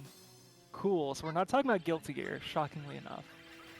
Yeah, okay. I was thinking, the imaginary number stuff, that's also in Guilty Gear, isn't it? That I don't know. Oh no, that's in in Blaze BlazBlue. I only know BlazBlue lore. Yeah. Catch me back with that stuff later. And I only know BlazBlue that has because timeline shenanigans, antimatter, a null space which functions like imaginary number universe, and mechs. So like that I know about. Guilty Gear, you'll have and to have Pulsar. I only know about that because of the death battle. It's so good. Let's see. Hi, Virgil. Yes, we can talk about Virgil. He is one of the most racist motherfuckers in the world. He is violently hostile towards Aurelians. And he's also pretty much only there for the tutorial. The thing is, he fell in love with Fabronia. You remember her? I remember the name. She was the half Raelian, half human. We talked briefly on her because she was really interesting. She showed up in the brain space when we were diving into Cosmos' black box. Yeah. She died and gave up her organs to keep Virgil alive. Okay. My apologies, I misspoke. She gave up her organs to keep him alive. She didn't die from this, though. She recovered, I assume partially because she's Raelian. It's a little foggy for me right now. It's been a long time. But she saved his life. And then, like, took care of him in her church, which, sentence. And then they fell in love. There's, like, a 2-year age gap. between them, so it's not weird, but she was 16 at the time. That's why I was like, hold on a minute. It was like, no, he was 18. But yeah, they fall in love. They spend a whole lot of time together. And he did that thing that straight dudes tend to do, which is, oh, it's a woman I feel genuine affection for. Time to make her my therapist. And he goes, hey, here's my military trauma. Deal with this. But her church gets attacked, and she just straight up like confronts them directly, while Virgil and Xion flee for safety. Then she gets stabbed through the heart, and her last words were "run" before they start eating her. Mm-hmm. I feel like so much of this game, the last word of a sentence just completely catches me off guard. This game's really good to drop on somebody's head, which is why I was like, I wonder how much Pig knows about this game, because I know you don't know a lot, but like how much is, because like if you knew any part of this but not the whole thing, it would still hit you so weirdly. So I'm like, which parts did you know? And the answer was none of the weird stuff. Yeah. Yeah, so Virgil goes fucking insane, starts like slaughtering all the Raelians, and starts like trying to carry her body to safety, and like tells Xion to like get the fuck away and don't go to the city. Then gives her a key to a specific place so she can reunite with her family. And then he was able to get off planet before the Abyss thing happened, because this was like the same time frame, right? The thing is, because Fabronia donated her organs to him, he now suffers from DME addiction, which happens when you eat the internal tissue of Raelians. It happened to him because he was implanted with them, but it's whatever. The thing is, it makes your veins keratinize, which is disgusting. The way it's explained doesn't make sense. It sounds like more like... It sounds like medical babble, where it's like we're just saying words and hoping it makes sense. Yeah. Yeah. It hardens your veins in like seemingly random spots, and so like his face looks fucked up because of that. And so like that's how you realize like, oh, hold on, Blue Testament's Virgil. Hold on a minute. Because he's super died. He like super died. He's the one that gets killed by Cosmos. When he, like, gets okay. In the middle of it. Okay, so that like killed by Cosmos tends to be like proper dead. Usually, yeah. He is he strayed into her line of fire while he was attacking Gnosis, and Cosmos' choices were either hold her fire and let the Gnosis possibly kill Xion, or fire and kill both of them. Which sucks, but she was like, I have to save Xion, that's my job. Yeah, that's her prime directive, basically. Yeah, so like that's how that whole thing went. Just so we're clear on like who Virgil is. The CEO of Vector, the military company, revived him as Blue Testament. Oh. Yeah. So that's a thing he can do, apparently. Apparently. And for clarification, the CEO's name is Wilhelm, and we'll get to him a little bit later. Yeah, the fact is, people who are dead aren't necessarily dead because that's a thing that can just happen. Did Wilhelm scream? No. He's usually really chill. Emphasis on usually. So yeah, that's fucked up that they're just like, oh, by the way, he's back. And he's evil. Yeah, so you're inside the like starship designed to take out Second Malcha. Whatever. I forgot my vowels and I don't care. If I'm not looking at that word, my brain just calls it militia, and like I'm trying so hard not to do that every time I say it. I mean, that is valid though. I know. But yeah, so you're inside the starship, and the party finds Albedo again, who summons a Gnosis to test the party, and also so he can run away like a little bitch. Wait. 6. And the reason he's running away is he's gonna set the starship to crash into the planet. Oh, neat. Don't worry, you stop it by breaking the space station into pieces. It's like, okay, that's cool, we fixed it. It's like, okay, but actually, the Elsa's heat shield is disintegrating. So Cosmos does that thing where her eyes turn blue and she becomes real to make sure the Elsa doesn't get destroyed. Of course, yes. As the one does. So Xion's brother, Jin Uzuki. Trying to keep my pronunciation clear, but like, dear God, these names. Yeah. He is really important in episode 2. But he's visiting his parents' memorial on Second Milcha, and he sees the Elsa arrive, and he's like, "Oh, neat, my sister's back." Meanwhile, Albedo finds out that the data he tried to steal from Momo is protected, so he tells Utic that Momo will have to connect to the phone system for data to work. And Wilhelm is just staring at his compass of order and chaos. His what bullshit? Mm-hmm. It's just a spinny chaos ring that is not explained. It's just him staring at a weird tesseract-looking thing. But as he's watching it, he's realizing that the chaos ring is finally moving, and he realizes that the plans are going into full motion. So he tells Red Testament that Albedo is the only way to open Abel's Ark. Since when did Abel have an arc? Now, apparently. Last I checked, he died. Famously. Yeah. It was a whole thing. It was the first time it ever happened. Yeah, Shion welcomes Cosmos is like, safe return. She's like, oh, fuck yeah, my lovely robot. Then they go to Second Milcha, and that's the end of the fucking game. What? Yep. The end of the game right, is, because it was planned to be we crashed like... the ship into the planet. No, we didn't. Yes, we did. No, we didn't. We fixed it. It's all fixed. Don't worry about it. Here's a teaser for future shit, such as this weird spinny compass. Excuse me. Sure, neat, I guess. Right? The way it's explained in the first game is Nephilim is like... When phenomena occur, they occur in waves, created by like little ripples in time that are always changing. I can get behind that. And the compass of order and chaos was not called that for almost the entire game. It's in the first game, it's only called the compass of order because only the order ring is actually moving. And then the epilogue, the entire thing goes fucking crazy as the hands of chaos begin to glow. Okay, which implies that that it is like, Kingdom what's Hearts. about to happen. It is. It really is. And Wilhelm is just like, neat. Wonder what that means. And yeah, so Abel's Ark's a thing that we can talk about if you like. I do like. I don't know why.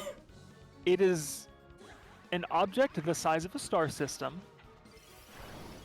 The Federation thinks it's a giant Gnosis, but it's actually one of the eyes of Udo that it uses to observe this dimension. Wait.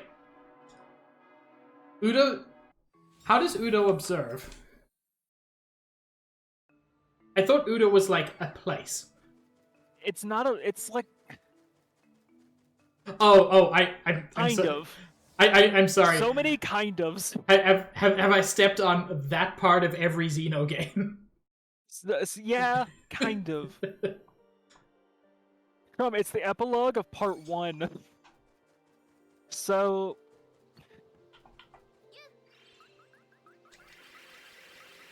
Udo is simultaneously this giant, massive energy and also kind of sentient sapient. I mean, that's cool. It's... Sure. If you say so. Here's the thing, Pig. You wanna know what they call it? Because you're not gonna like my answer. Sure. They call it an artificial consciousness. Okay, I can live with that so far. Sometimes they call it an AI. I can see those and two that might kind of sound beings. a little familiar. Yeah. Junior calls it energy from a higher dimension. Sure. And I can hear pings in your brain going off of this sounds like something I've heard of before. Yeah. And so functionally it's Robot God. Love a robot god. And what Udo is/does is like, if you directly contact Udo, you are struck with a powerful fear, and you are shown the end of all existence. Good! And this is because Udo is trying to understand the collapse of the universe and is basically like showing it to everybody he can, like, help, what is this? And everyone freaks the fuck out because, dear God, that's terrifying. Yeah. It can result from anything from headaches, a coma, to death. Because the brain cannot deal with that. That's part of what drives Albedo, is just like fear of whatever the fuck Udo just fucking did. It also does a different thing, but we will absolutely talk about that later because it's a character we've not met yet. Oh my lord, yeah, 2-minute gold split. Jesus, man, you are killing it. Yeah, so that boss I had to do twice on my PB. Oh, gotcha. But yeah, so there's this thing of like some people are naturally, I want to say gifted, but that ain't the right word. Naturally able to contact Udo more easily. Okay. Such as Peon. Peon can do that. It would be, yeah. Yeah. But that also means Udo can observe them more directly as well. That makes sense. It goes both ways. And so Xion starts suffering from headaches and fainting spells throughout the series because that's what's happening. But he functionally exists in the upper domain, and he's just like watching us through Abel's arc and also a thing called Abel. So, like, that's what he's doing. He's just like trying to figure out what the hell's going on.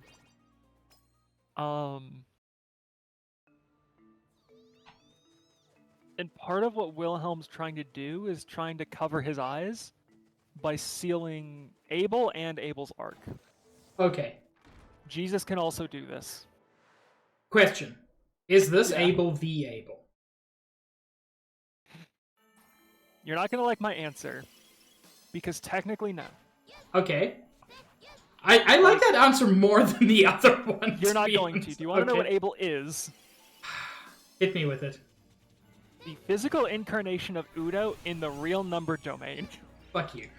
You were right. What did I do? I warned you it was not better. Damn it. I had this. Ooh. I'm losing my 2-minute split. The Or way I he's- view it, this is still more practice, and the fact that you got a 2-minute split means you can do it again. Oh, yeah. Oh, no. That 4 boss, which used to be a problem for me, no longer is. I can't explain why, but I figured it out. But the jump in 8-1 is the most difficult jump in the entire run. Oh, got you. I mean, for what it's worth, I genuinely do have faith in you. You have... Watching you progress through these speedruns over the, 2 years I've known you, going from I'm refusing to play this game to speedrunning it, better and better and better, has been really, really amazing to see. I genuinely appreciate that. Now, if only I could take that and turn it into the ability to make one jump. Pig.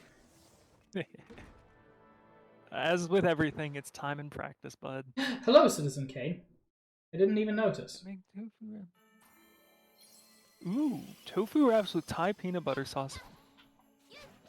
No, peanut sauce. Sorry, I was thinking about my dinner, which was peanut butter.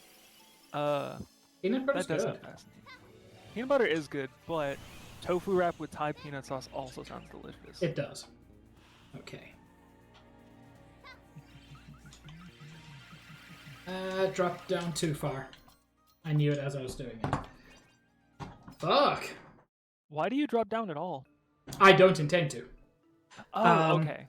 Well, I know So- there was something I was listening to you do where you do have to drop it a weird way. Or at Yeah. least you did. I don't know. And so I was like, is that a thing you have to do here too? No, so when you see me dropping before, I reach the ledge, that's because I run out of juice. Oh, got you. I've got limited gliding juice, which I can extend by doing tippy taps. Thank you, Trom. It truly is unacceptable. I did, yeah. Oh, yeah. You're sort of metering it out, but keeping your horizontal momentum somewhat. That is the aim. Yes. Yeah.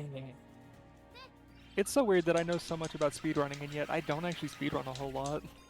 Why am I struggling with this? God! It's practice, pig. This is fine. Keep talking, distract me, please. Gotcha! Yeah, so the end of Xenoblade 1, you see Mary Magdalene wake up inside Cosmos, and you also see Abel playing in a white void, just stacking building blocks on top of each other in a way that does not make, like, sense physics-wise. Okay. So, like, we finally find out that Cosmos is Mary, which is weird. But yeah, we're also we hear about Abel's arc, and we see Abel himself, which are essentially the two different ways that the Udo can observe this universe. Okay. And we find out that they're wanting to not do that. We want to shut that down. But that is the entire first game. Any distinct questions about that horse shit? Everything? I don't know. Fair. As far as the game itself is concerned, the encephalon that you use to go into Cosmos's brain is actually gameplay mechanics separate from that as well. Oh, you interesting. actually get to use it to go back to older areas so that you can always, like, get items you missed or fight enemies you haven't fought enough of for whatever reason. Yeah. Which is really cool. This Xenoblade 1 has a card game.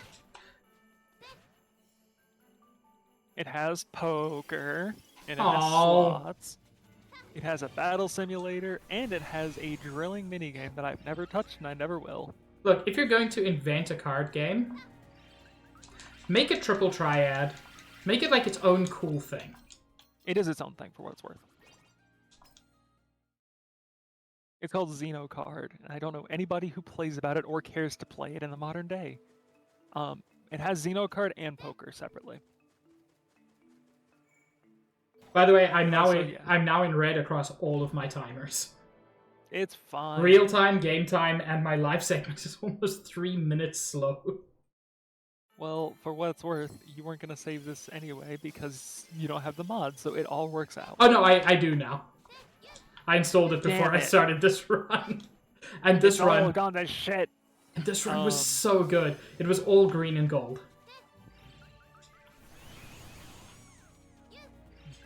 Oh, come on, feel it out. By the way, there's an anime and a manga. Don't. I know you weren't going to because it's the point of me telling you this, but don't, y'all. Like, you would actually be better off watching the cutscenes than trying to watch the anime or reading the manga. It is not good. Interesting. Yeah, they flubbed it. I don't know enough to get into it, but, like, they fucked it. They also put part 1 and 2 on the DS, which is fine.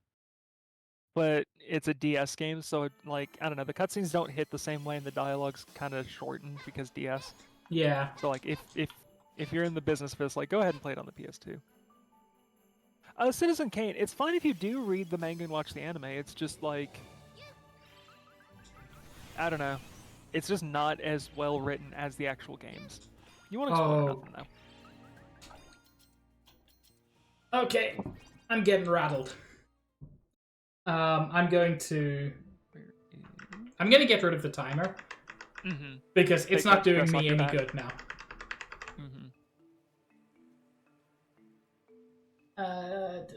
Where? I forget how to. There we go. Reset. Give me a sec while I shift my notes over into chapter 2. Where is? There it is. God, these German names are going to drive me insane. I cannot read these. Have you considered being cute?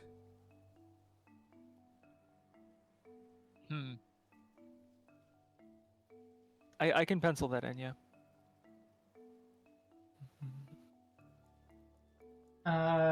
Okay, chat should be back if anyone wants to chat. Yeah. Because now what should have been a PB isn't. Like I said, Pig, you managed to nail some gold splits, and that means you can do it again. Oh, here's the frustrating thing. When I practiced this yesterday, I got this jump first time. When I practiced this earlier today, I got it second time. Now I'm on my 8th attempt.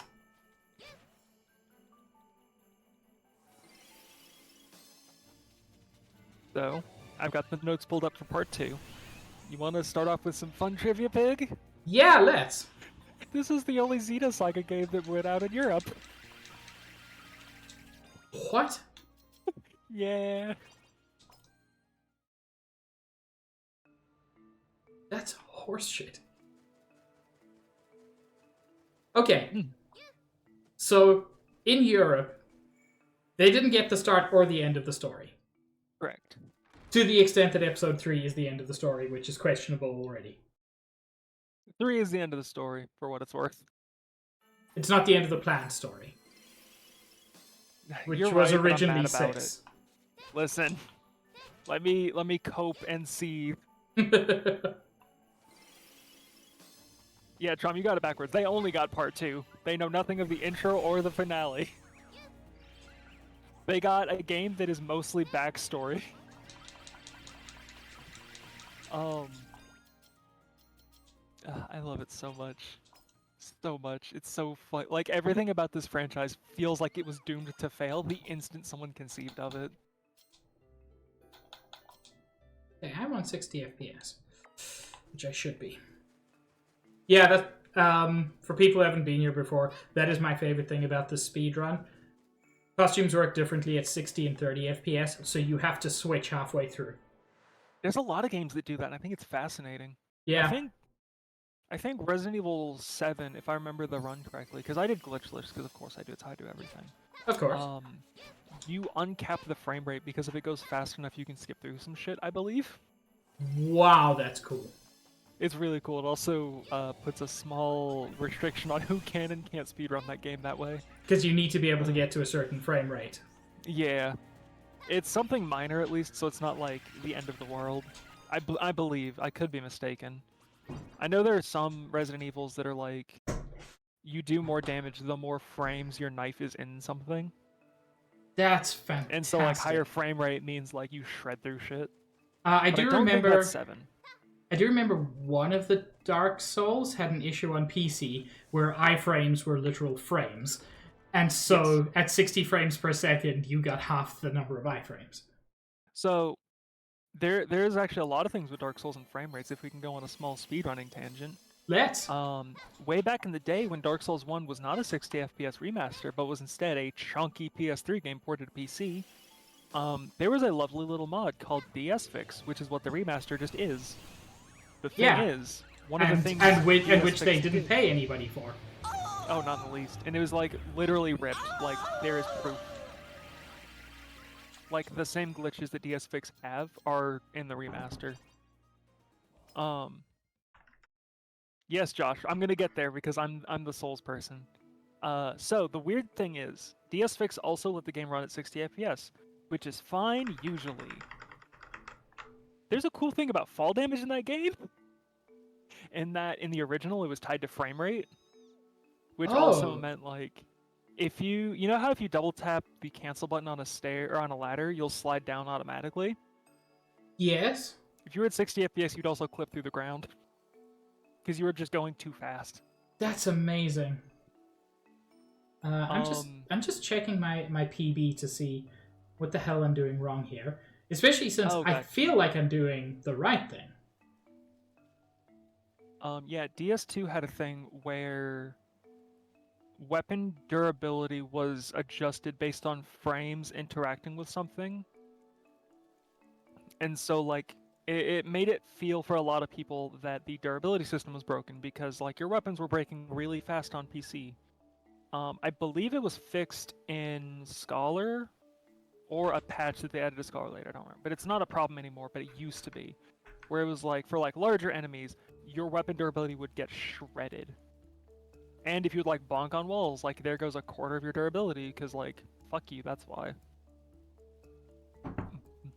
Yeah, that's always fun. Yeah. For what's worth, Citizen Kane, I know a lot of people don't play, or even like Dark Souls 2. I think it's a fine game. I think it's a weird sequel to Dark Souls 1, but on its own, I think it's a fine game. If it even vaguely looks interesting, give it a try. It was my first Dark Souls, and I think it's a good first Dark Souls. It is, because like... Because the story of Dark Souls 1 is much better. A lot of the presentation is better. But Dark Souls 2 has this innovative thing. Other games should consider it, called a tutorial, where they teach you how to play the game. Yeah. I mean, Dark Souls 2 has a lot of things that I love and appreciate about it, like more so than I do in 1. It's just the only other person besides you that I can talk to about it is Cahill. And Cahill lives and dies on the hill that Dark Souls 2 is the worst invention that has ever tarnished the world. And in the same breath, he'll fucking say that Izalith and the fucking swamp aren't that bad in Dark Souls 1. He's objectively wrong, though. They're garbage. I know. He didn't seem to understand the Black Gulch is like a 5-minute thing with 2 bonfires and isn't actually that bad. Yeah, And, it's unpleasant, like, but... It's bad. It's bad in the same way that every Souls poison-based area is ass. Yeah, but it's also It is brief. not... It's very brief, and it has 2 bonfires. Like, he was mad because he didn't know about the second one, and I'm like, that's not a problem of the game. We are, Chair, specifically on the fact that Dark Souls... We're undunking on Dark Souls 2. Yeah, it's got problems. I will live and die on that hill. It's got some shitty jank, but like, it's fine. I've entirely forgotten how to do this jump. This is a problem potentially for tomorrow. Didn't you have a counting thing you did? Yeah, I'm doing it. Do you need to pull up like Oh, I just pulled up my speedrun.com guide? I just pulled up my own PB where I do it. And I feel like I'm doing the same thing here. I just need to my fingers are betraying me. Oh, I got you. There we go. Yeah, I think Dark Souls 1 is overhyped and Dark Souls 2 is shit on way, way, way too much. I think they're both fine games though at the end of the day. I just also don't think in extremes like that. And I think DS3 is really fun, but that's just because I like DS3. There's a reason I speedrun that more than the other two. I have heard almost universal praise for Dark Souls 2, so... I found out Dark Souls 3. I found a lot of people hate 3. Really? Mm-hmm. That I haven't heard, so... They think it's too easy. Oh, okay. And I'm like, that's not a genuine, like problem, though. You can make the game harder. Dark Souls is, like, famously the game that you do that in. Yeah. Holds up my 3 different VODs of 3 different challenge runs I'm doing, or that I've done for Dark Souls 3, and the 4th one I'm doing. Well, you see, it's also one of the things that kind of pisses me off a little bit about people who say that, like, Pokemon is too easy. Use different Pokemon. The game has a built-in... children's game. Yeah, but also, if you want it to be more difficult, the game has that built in. Like, the only thing I don't like is that EXP share at some point became, like, a permanent thing. Yes, I don't like that. I would like it to be toggled. I agree there. And I also wish, like, EXP share and EXP all were still different things. That too. Because that does also provide 2 different kinds of difficulty. Yeah. And I'm always here... Listen, I will live and die on the hill, but, like, difficulty adjustments are accessibility options. Yes! And that games require them. I don't care if it's Dark Souls. Dark Souls needs those in them, because otherwise some people literally just cannot play the games at all, and I think that's bullshit. Yeah.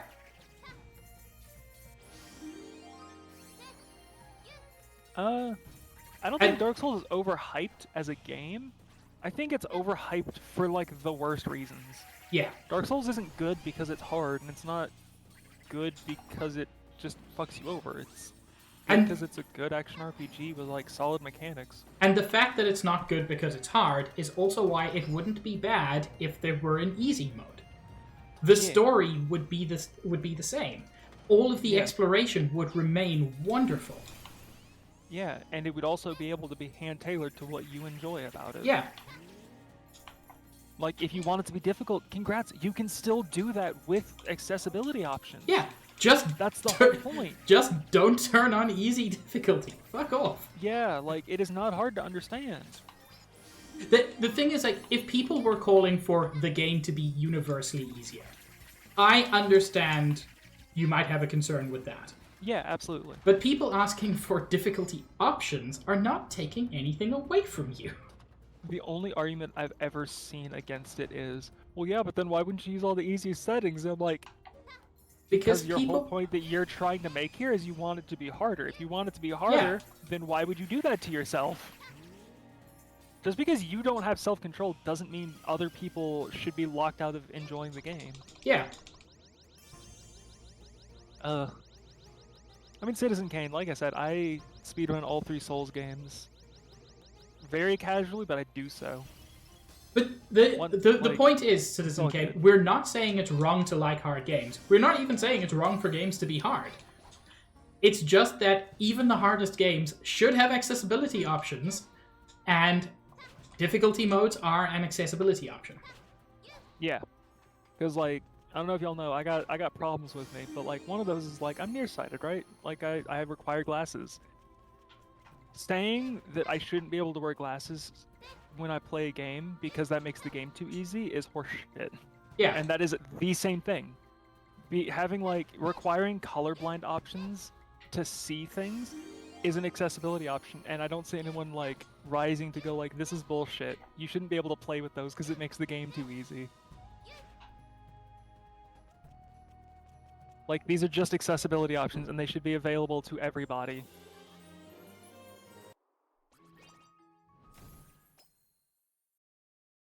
Yeah, no. I didn't think you were like... Yeah. No, we get thought you, you were Kane. saying anything bad about it.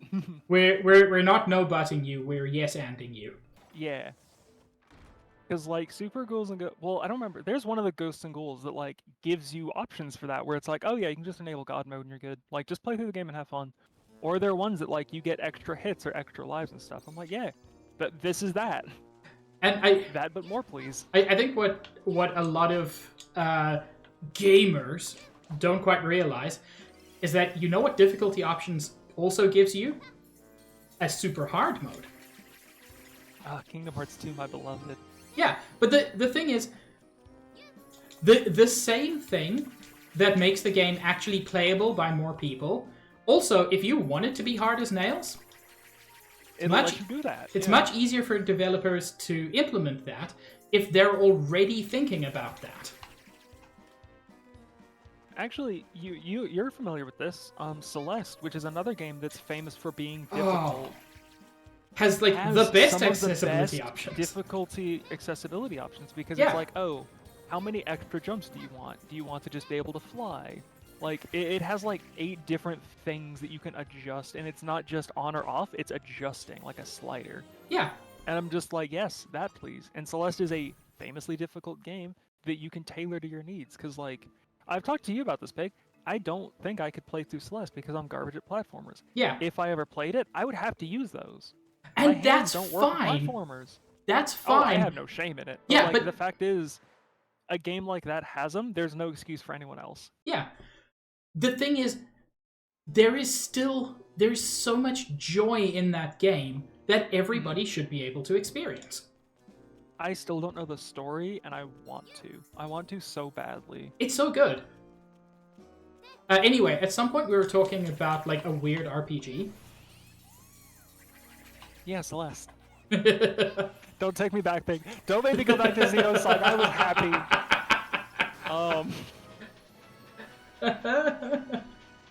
Yeah, so are you ready to delve into part 2? Because we start with a flashback. Neat. Yeah, so the game opens up with a flashback to the Milchan conflict. You know, that thing that happened 14 years ago where some weird thing happened or whatever. Yeah, nothing major. Jesus and this person named Kanan, who shockingly has a biblical name in a Xeno game. He's a Ryalian, but he's a very specific one. Can I say, I love the fact that you refuse to call him Chaos. The thing is, I can't find a way to vocalize the fact that his name is never capitalized. Yes, so you just call him Jesus. So I'm just calling him Jesus. It's better. It's easier. So, Jesus and Kanan, who is a special Ryalian who is labeled an enhanced memory model, are going through...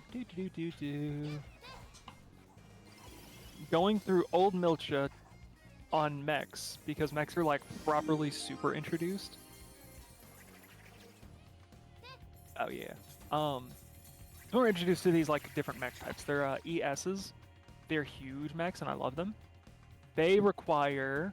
We get into this bullshit. I think Nikki knows what I'm talking about. So there were mechs before that were more traditional mechs, where it's like, oh yeah, it takes fuel and stuff. ESs are fueled by. Where is the term? I'm trying to remember the term. It's hurting my brain. Fucking.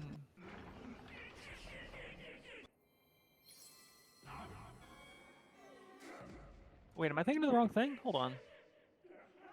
No, I'm correct. So, ESs require vessels of anima. I hate it. I immediately hate this because we haven't talked about anima yet, and it hurts my head. I already love it. So, anima relics or vessels of anima are mysterious artifacts shaped like spines. You know, like you do. Yeah. I'm gonna give us the spoiler version of this because it's a fucking batshit insane thing, and I don't want to hold off on that. So, these ESs cannot work without vessels of anima, right? Sure. There's 12 of them. You remember that time Junior was also looking for like 12 of the thingies? The emulators. Yeah. Cool. So there's a really cool thing about the number 12 and perhaps a certain Jesus we might be familiar with. Anima is Jesus. And I need you to hold on for a second because I know there's going to be some what's here. So, Chaos is essentially a vessel. Okay. The anima itself was split into 12 parts by Mary Magdalene on Earth. Oh, I'm fading fast. I'm fading fast. No, it's good. Hold on. They are required to activate the Zohar in its entirety. Okay. Essentially, anima itself is like the god half of Jesus, and chaos is the human part of Jesus. Okay. Very kind of on both of those. It is the closest I can get to a like approximation of what's going on. So, Jesus and Mary, way back in Bible times, like shattered it into 12 pieces, so the world wouldn't dissipate, and we'll get to that later down the road. But they broke it to save the world, essentially. But it also caused half of Mary's body to become the UMN, which is also what we use as a phone system. Okay. So half of Mary became cell phones. Yeah, after she killed a half of Jesus. Well, broke half of Jesus into 12 bits. Yes.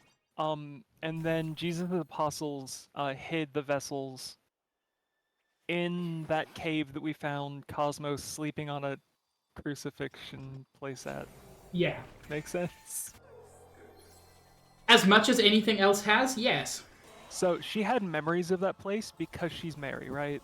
When you were going into her mind, you were going through her memories, and that's why she was in there. Sure. Because she technically was. That place is where the vessels were hidden by Jesus' apostles, which is why there's 12 of them. Apparently we don't respect Judas in this household, but whatever. Hang on, is this just anime Assassin's Creed now? Kind of.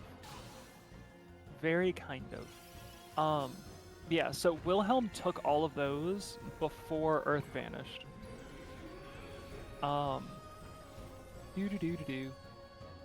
And then over time, over the next like 14, 15 years, they were used to power the ESs, the big super mechs. Okay.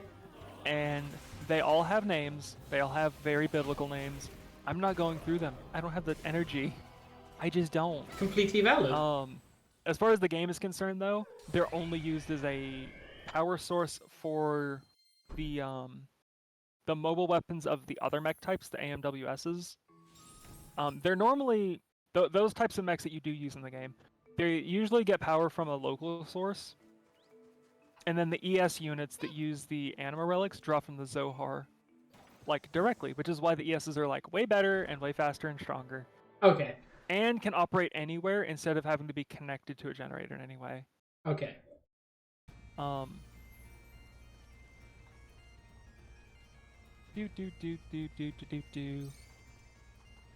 Different kind of lore. World 7 in Balan is maybe my favorite. So everybody who ends up here has a problem. This guy's problem is he lost at chess once. I'm not kidding. That sounds like an actual plot point you could put in Xenosaga, and I'd believe you. The thing is, I've always loved chess aesthetics. Like, things that are just designed like chess but are not chess. Yeah. That's why King's Quest IV is one of my favorites. I've never really played the King's Quests. Oh, they're bad. They're really good, but they've got that Sierra brand bullshit. Yeah. It's one of those save early, save often, because the game will dick you over because you didn't notice the sparkling pixel on the first screen. Oh my God, stop doing that. Excuse me. Yeah, if you have a thing for point and click, me and or Summer would gladly join you for some King's Quest. Hell yeah. It's very fun though. I love King's Quest so much. I'm specifically a fan of 4 and 5, but like they're all really solid. I have heard very good things about 5. Yeah, that's the Perils of Rosella. You play as one of the first women in gaming. Space Quest was always more my thing. Specifically Space Quest 5 I enjoyed. 5 is solid. 5 feels like you could tell me that's a modern game and I'd almost believe you. Yeah. I'm also a fan of 3 and 4. I like them all, but like 3 and 4 still give me that classic point and click feel. Yeah. Look, I know people love Space Quest 4. I never played it. Mm-hmm. Oh, really? Part of the reason I like 5 so much is because 5 is the only Space Quest I spent like any amount of time with. I did play 3, but I played 3 when it was still like text. Gotcha. Ooh, that's the wrong way. I love hearing the delay because I'm just like watching what's going on for a second, and I don't. You don't know what's going on. I just see a bunch of really cool designs that are making me try really hard not to do a D&D thing. Oh, you mean giant chess robot, my beloved? Well, like, I can't talk about it. I'm gonna have to go scream at Copper later, but I can't talk about it because, like, we still have our D&D to go through. I'm glad to have caused you problems. It's such problems. Listen, Pig, you caused the most problems for me writing that campaign, and it's great. I love it. Anytime you do anything, me and Copper are cheering in the DM chat. Oh, good. Anytime any of y'all do something batshit, we're doing that, but, like, you do it the most. Do you know what the reason is, I think? What, that you do just batshit things? Yes. Probably because you're also a DM and you know how it is. Absolutely correct. And you're like, if you see a clear plot thread, you're like, oh, I want to follow that because clearly there's work put into it. And anytime you're not directly doing that, you're like, I wonder how much work was put into this world. Because if there's any, then they will love that I've noticed. Yes. And so you will do some off-the-wall shit. And the thing is, Pig, I specifically write all the off-the-wall shit constantly. Good. Anytime I'm not actively doing anything with my brain, I'm writing off-the-wall shit for D&D. That's why I have no less than 16 iterations of the same world you're in. Like, I have canonically 16 at least versions of Melodia because I'm constantly writing. 16? That sounds like almost the same number of Zohar emulators. Oh my god, that's the number of apostles almost. I was just trying to get us back somewhere. No, that's fair.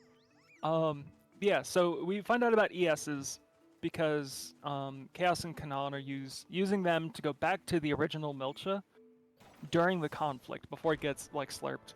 And protect any of the remaining mechs. You always think militia. Every time you say that, I think Miltank. Also fair. Yeah, the mill tank conflict. Whitney, you bitch! I know what you did. And yeah, they were also hoping to get the Y data, which is it's the same data that Momo has in her that will also let us go get the Zohar. Okay. The Y data does a lot of things. The Y data is how we knew how to find the that one ship we crashed into Earth. It's how we know how to get to the Zohar. It's a lot of things. It's a huge MacGuffin, and it lives inside one of your party members. Yeah, while they're doing this, they both also encounter a fucking cop, Jin Uzuki, your fucking brother. Oh, neat. And he's investigating the root of the Milchin conflict, and he thinks it's just a setup for the UTIC organization to use as a scapegoat, which will keep them hidden in the shadows longer. And also, Jin has the Y data. I thought it was in Momo's brain. Is it in 2 places? It might be in 2 places, my darling pig. Neat. And then all 3 of them encounter the UTIC operative Margulis, who demands that they return the Y data. Jin slices his eye in a sword fight. Yeah, it's gruesome. Like, this game does actually have, like, blood and gore in the cutscenes, which I think was really cool for the time period. Yeah. Kanan is then entrusted with the Y data, and that is the last thing he remembers from the conflict. And this entire introduction flashback is a simulation of his incomplete memory through the encephalon. The same way we did with Cosmos. Okay, so once again, this is Kingdom Hearts 2 Computer World. Yes, actually, it's exactly that. I'm angry. Good. Chair. Margulis is probably either a biblical or a scientific name, because that's what the entire Xeno franchise uses for everything. It's always a reference to something. But mostly religious and especially Gnostic. Yeah, so it's almost always Gnostic because that's the theming of all the Xeno games. That's the through line is we're gonna kill God because he fucked up. Just for various definitions of God, yeah. Yeah. Yeah. I'm pretty sure it's scientific because it's not biblical. But the other thing that the series likes to do is use either psychologist or philosopher stuff too. But they're a lot more subtle with those. But we'll also get there later because like there are so many implications in these games that like I could write so many separate dissertations on what these games mean. Like, dear God, if I was in college. Actually, I'm going back to college. If I was going to a non-technical college that didn't require this shit. But yeah, so that's all just like, we were going through his memories that are kind of shattered. And the only thing he remembers was like that whole sequence. And I need to go use the restroom actually, because I've been here for 2 hours and talking and drinking water, so I'll be right back.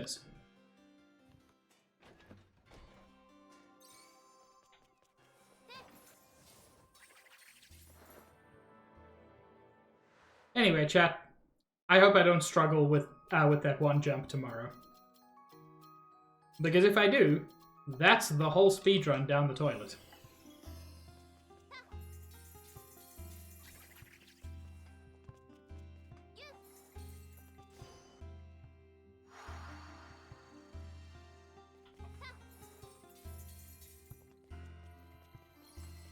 Yeah.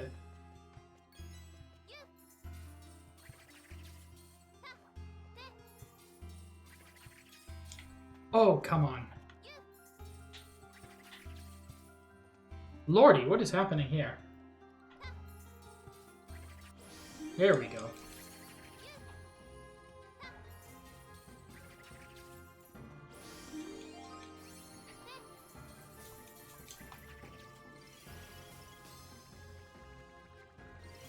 Alright, I am back. And Prom has summed up every conversation anyone's ever had with me before. Just keep calm and think of whatever it was that Max was trying to explain.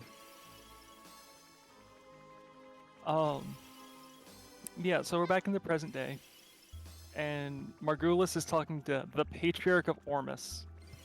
Ormus is the actual cult that's been doing the whole Gnosis thing. Okay. The UTIC is just the like military branch of Ormus. Okay. Yeah, Margulis is like, hey, Albedo's unlocking the safeguard on the Y data that'll lead them back to old Milcha. And then on second Milcha, Kanan is like, man, sucks that I can't activate the Y data. Because apparently part of his memory being fragmented means he can't access that data that we kind of need. Ah. That's why everyone's like, we need to go get Momo, because like, even the people who know about Kanan, like, he can't do anything with that anyway. Like, he's gone right now.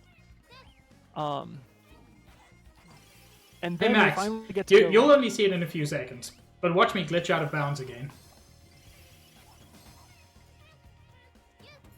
Oh, I I love it. Yeah. Oh my god, I actually do love that. It's Elastomus string. It's adorable. I wish that was the canon name.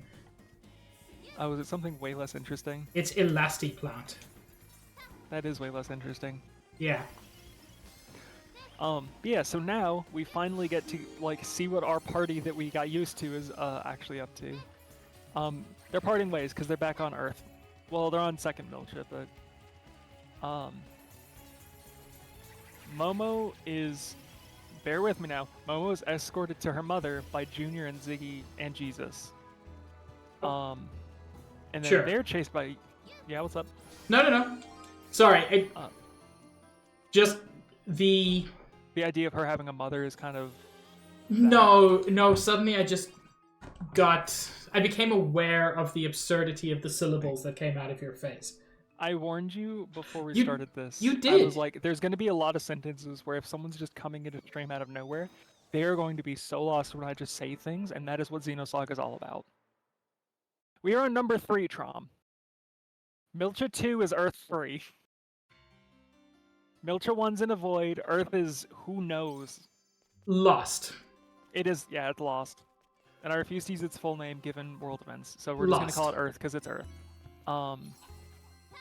Yeah, UTIC operatives start chasing them again, trying to catch Momo again. And then Kanan shows up in his gigantic mech and just slaughters them. And then it cuts to what Shion, Cosmos, and Alan Ridgely are doing.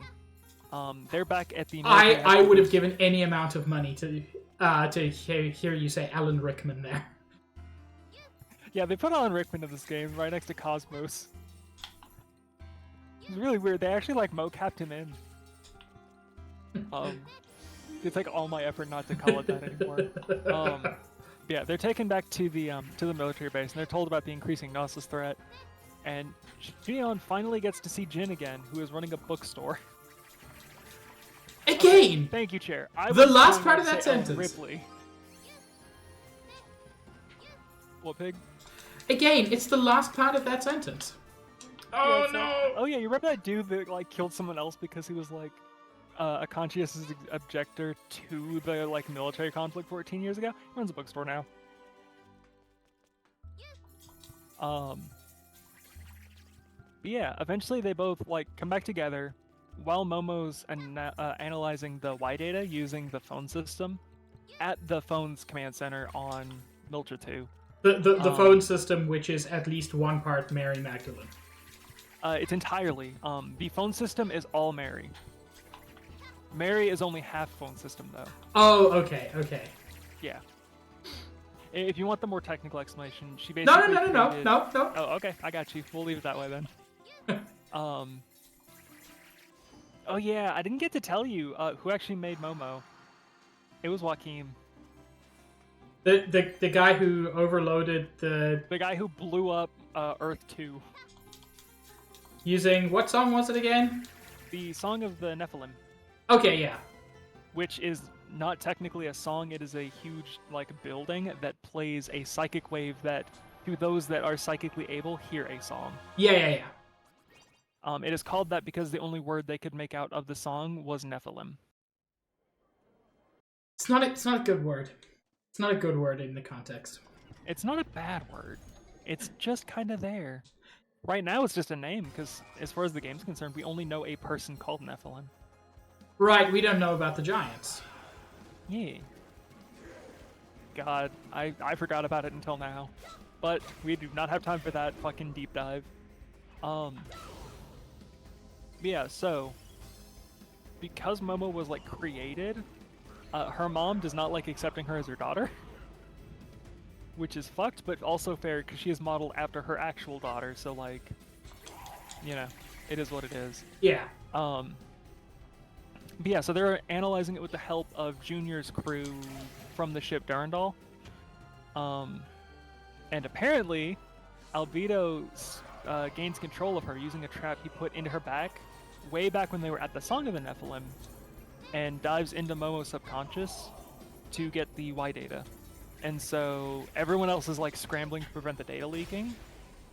And Momo shatters her own mind, and she falls unconscious. Cool. She is 14.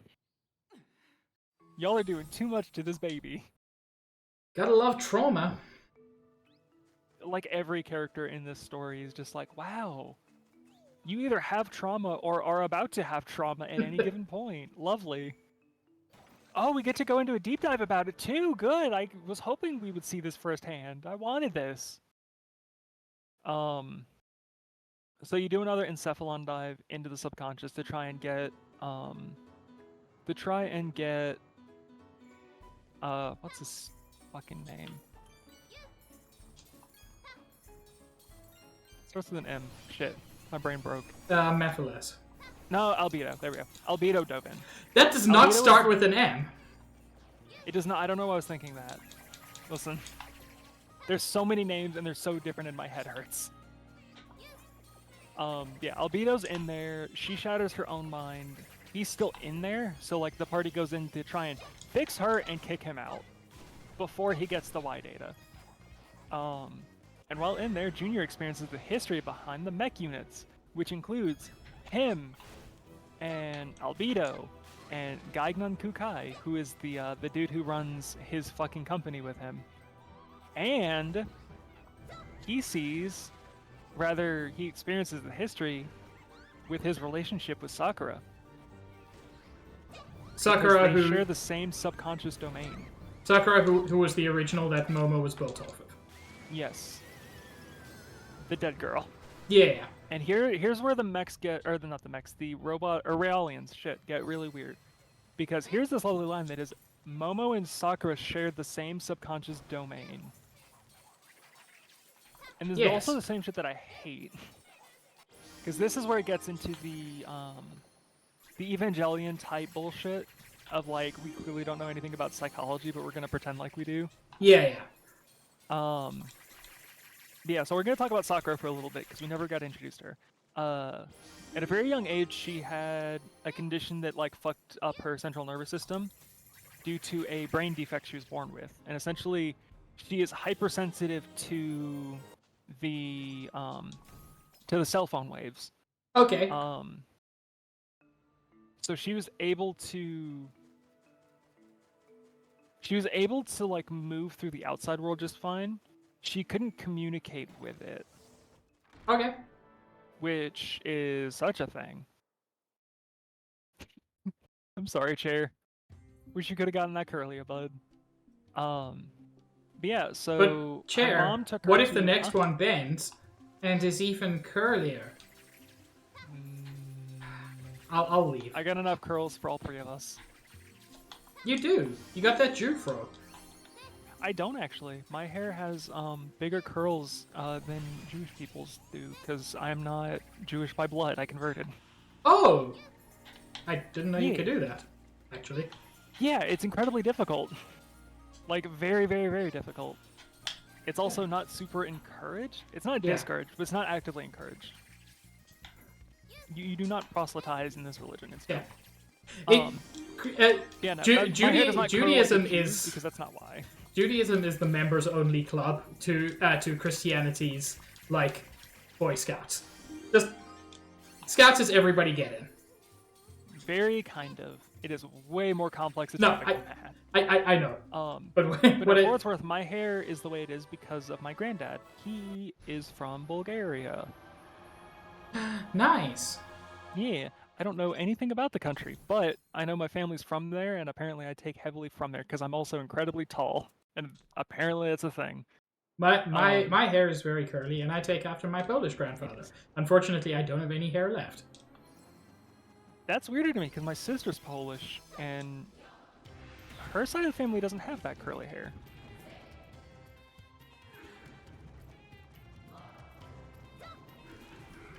But also neat. Yeah, so her mom takes her to go get special tests and treatments, hoping to like cure it. And during this, a person named Dmitry Yuriev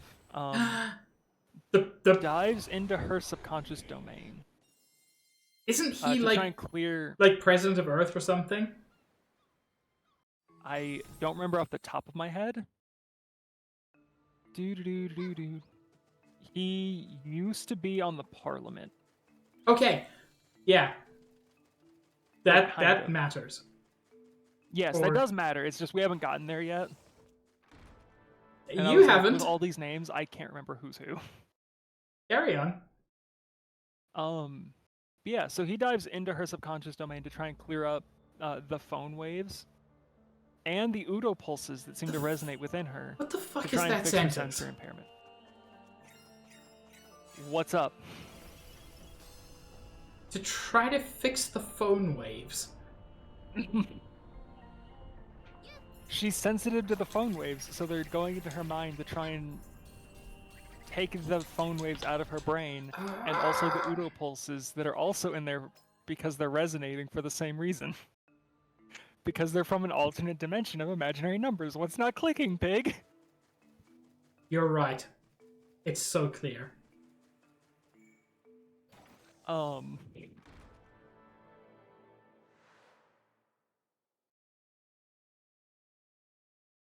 Yeah, Yuriev is like, oh, if you use the mechs, they have anti-Udo waveforms because their whole job is to kill the Gnosis. Of course. And so they're like, oh, because the Gnosis are part of Udo, kind of, the mechs are designed with anti-Udo. So he's like, oh, Shinji, get in the mech. It'll fix your MS. Oh my lord, chat. I've lost it. I've completely lost it. But it's also entirely possible that this is a plot thing for later, but Yuriev actually created the mechs to obtain information about Udo. So there is absolutely a possible subplot of him not caring about if he cured her, or if he just wanted to access Udo's waves against someone who's sensitive to them. Okay. Does that part at least make sense? Enough sense. Cool. So while they were in her mind space, they end up materializing in her closet, and Albedo freaks out because he's scared of the dark and bashes the door down. This is the same Albedo, by the way, that is like doing that fucked up shit like cutting off his own arm and head. But he's scared of the dark. Yeah, he's scared of the dark so badly he broke a door down. I mean, phobias are real. Yeah. Even for psychopaths. Yeah. Also, Albedo's Junior's brother, but we'll get there. Yeah, so Junior was part of this like whole experiment because we just talked about that. When Junior tried to put them back in the closet so they could like do this in a way that didn't freak her the fuck out because they're entering her subconscious. Yeah. He spoke and Yes. Oh, I think Max is dead. Since I'm not timing, I'm gonna see what's up.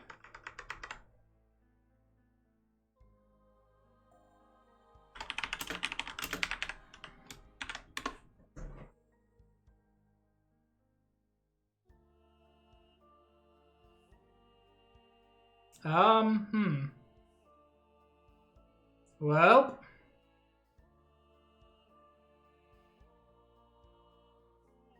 Hold on, I should be back. It's Max. It's they. Yeah, my internet does a funny thing sometimes where it just shuts all of the way down. Nice. Yeah. If that ever if I ever just go really quiet ever, assume that's what happened. I assume something like that happened. Yeah, like I tell Copper constantly, if I ever miraculously shut up, assume something went wrong. Where did I drop off at?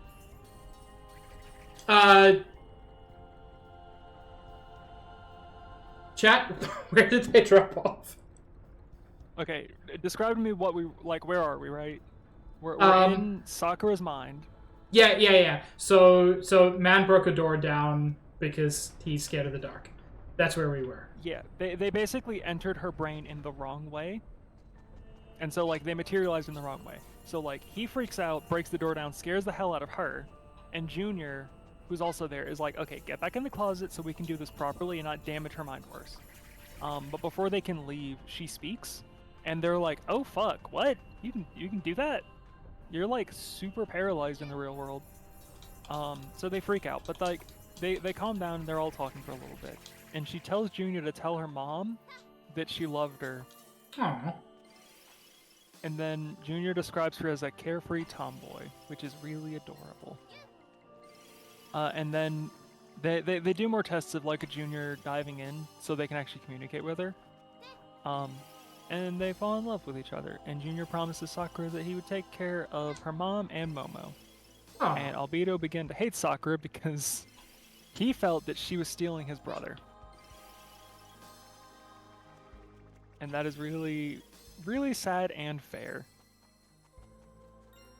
And the details get a little fuzzy here because according to the DS game, during the Milchin conflict, she died sacrificing herself to save Albedo. We don't know what. There is no explanation for this. The DS game only says this and does not Elaborate. actually, like, it contradicts stuff that's later in the game that just says she died during an experiment. Love it. Albedo told Junior that he killed her in the hope that he would become unstable enough to use the Red Dragon mode.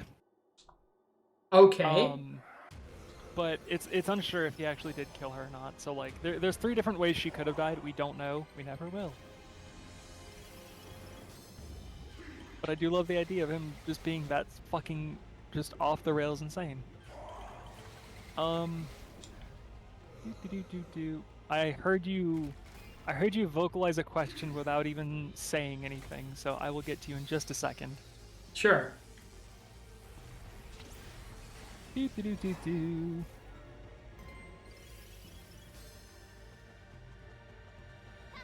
me find where this is.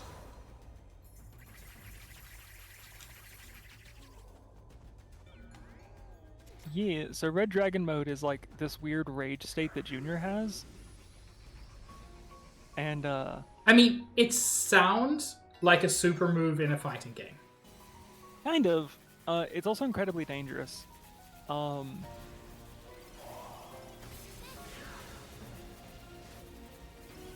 It's not super explained, but like every time he goes to like use it, a weird visualization of Sakura appears and like calms him back down.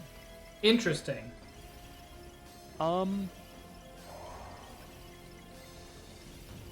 So Junior also has like 666 written on his palm, and there's something to be said about the Red Dragon as a comparison to a devil. Yeah. But like Junior isn't evil or malevolent, so it's like incredibly superficial. It's weird. It's one of those weird things where it's like, we're just like referencing some shit, and there's no payoff for it. But I guess with the whole Gnosticism thing, like we can get there when we get there. We'll find out what Junior does when we go kill God. Hell yeah. Yeah, I heard you vocalize a question mark about the Red Dragon thing, and it's just when he goes beast mode. Okay. I appreciate the simplicity of that explanation. Yeah. Ooh. Yeah, so that's basically just Sakura. And also why Junior was very clingy to Momo. Yeah, so Albedo's attacking Momo's consciousness. Attacking Junior in Momo's consciousness, I misspoke. And then like Momo wakes the fuck up. Albedo unlocks the safeguard on the Y data and finds the path to Old Milcha. Oh! That's the big bad thing we didn't want to happen. Yeah. And in response to this, the Federation and Ormus both invade Milchan space immediately, trying to seize the moment. As With they a do. mutual goal, their objective was to gain control of the Zohar that's still in there. Again, infinite energy source. Yeah, you Yeah. try to seize control of it. Yeah. And then yeah, the Ormus like charge in, go past the blockade, and immediately descend into Old Milcha. And in its confusion, the Federation was like really slow and fucked it all up. So they did deploy ships. They could not stop anybody. And Nice. then We love a complete fuck up. yeah, they botched it all. It was like the one thing they should have been doing, and they didn't. Yeah, so Sheehan and Alan Ripley report back to the military base that is stationed in Milchan space on 2nd Milcha. In response to the Ormus charging in, the representative decides to secretly launch an attack on the entire planet in conjunction with the Kukai Foundation. That way, the original Zohar is apprehended by a neutral party, in the world's biggest quotes. Yes. Junior and the others like prepare to descend in the newly restored Elsa Evolution. It's been upgraded.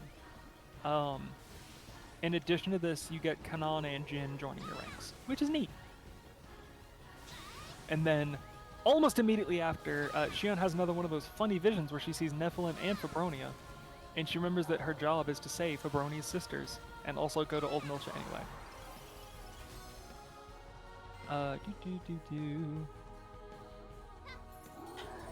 Yeah, then they break through. Wilhelm is like watching it and goes like, oh, Shannon's important, and Cosmos is absolutely important to absolute knowledge, whatever that means.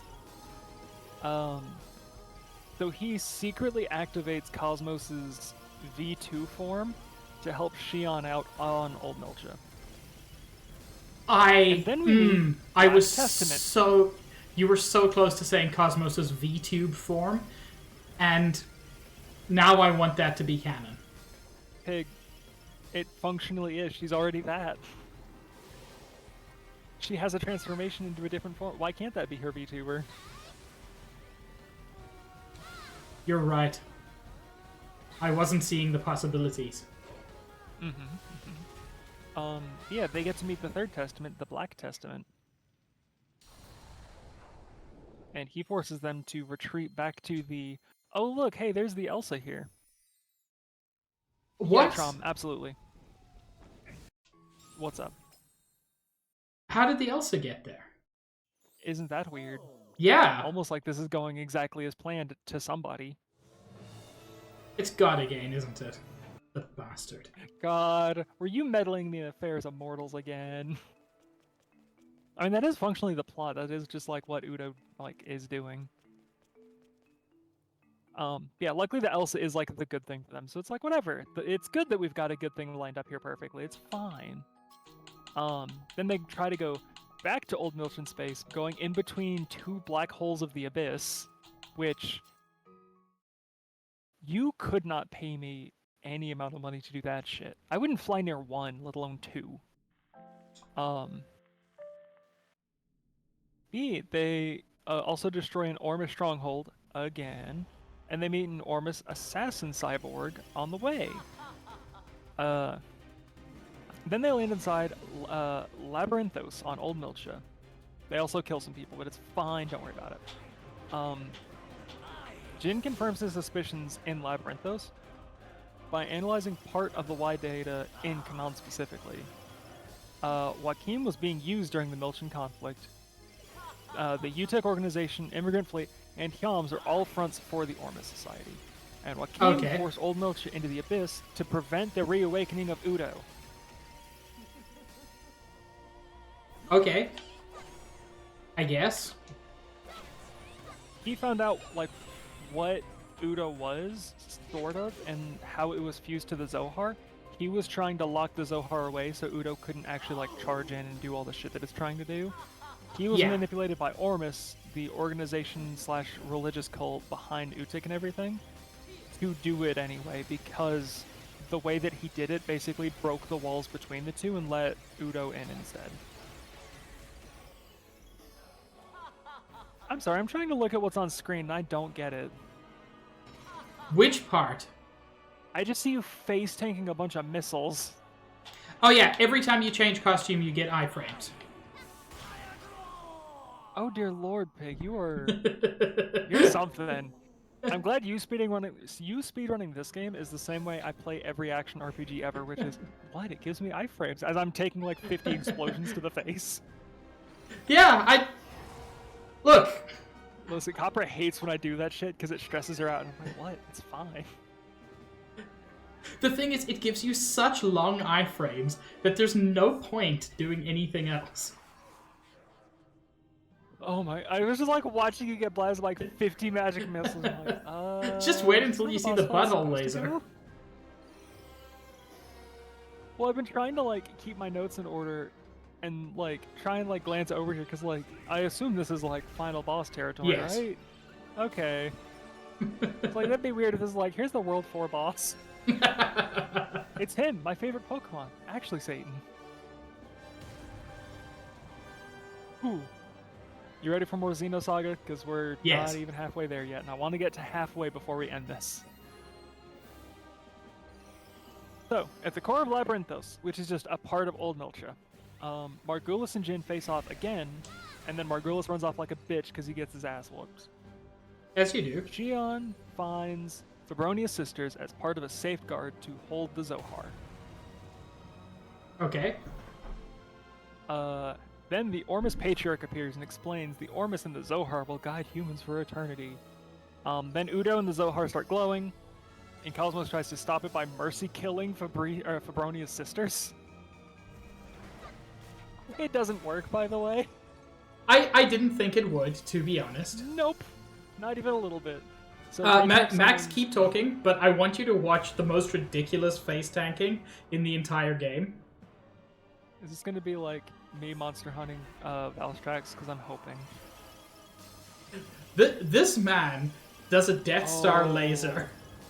Oh, this is absolutely me just face tanking Valstrax. I love it. Yeah, so we get to find out the Patriarch's goal is to fuse with the Zohar to be a weapon that can strike anywhere in space because of the nature of Udo. And so he's like, yeah, I'm going to destroy the Gnosis and command the entire galaxy.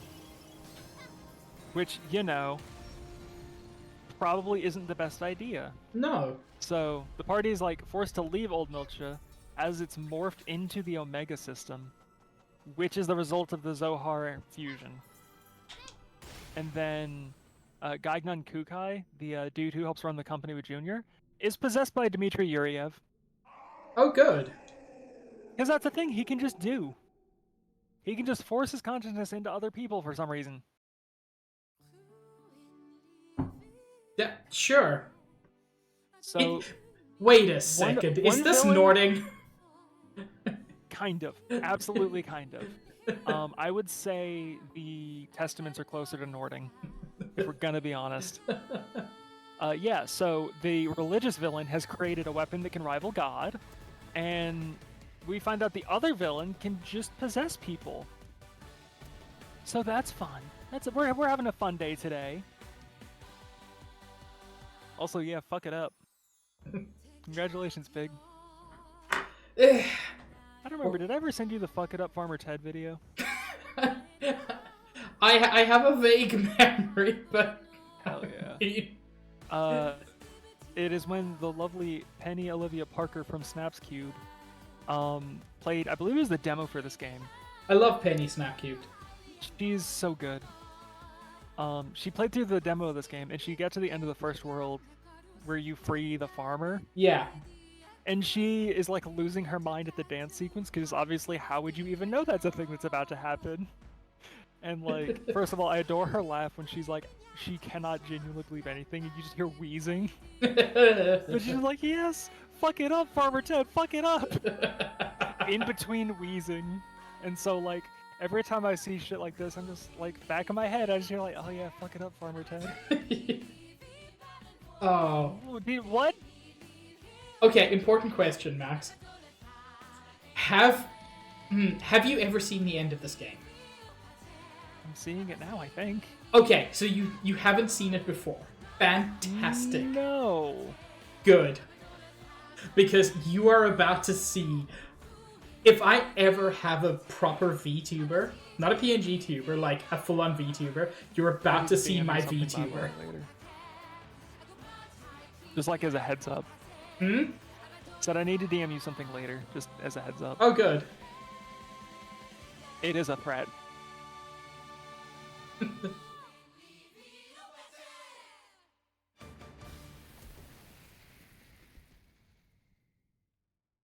So, now we move into pre-rendered cutscene territory.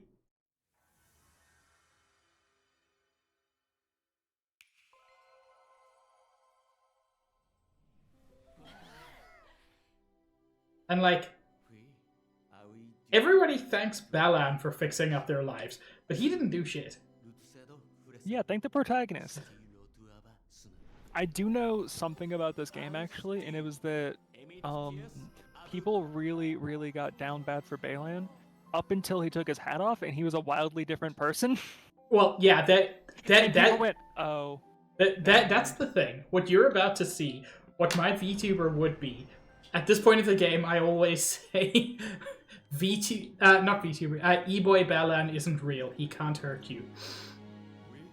You saying that with an E-Boy Balan VTuber would be hilarious. Because... Oh, hell yeah, Farmer Ted.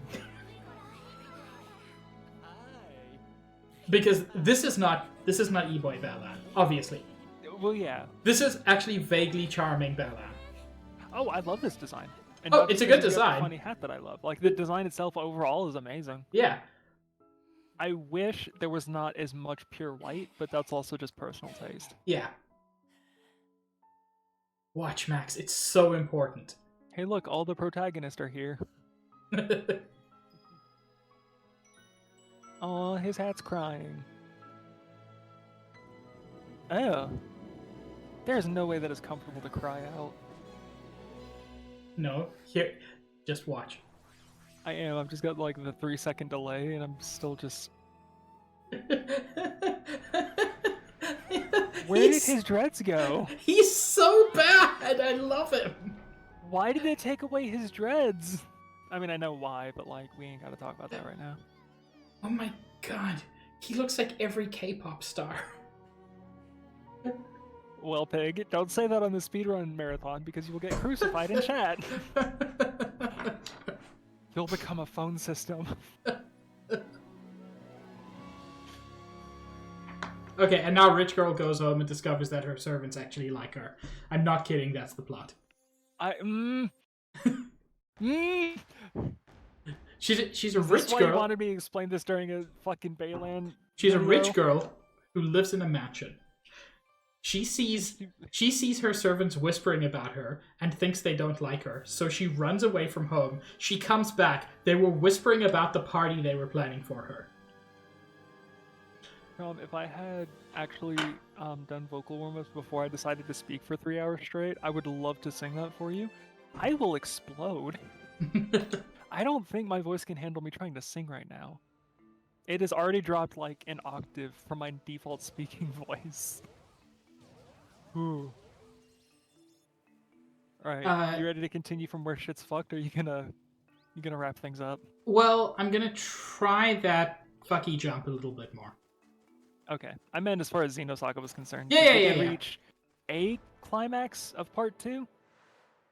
Yeah, keep going. For now. Okay. So Shion's freaking out because Cosmos killed more people. Valid. And she's just like, what the fuck, Cosmos? Stop it! And she's like, I had to. It was important. Except it wasn't, so whatever.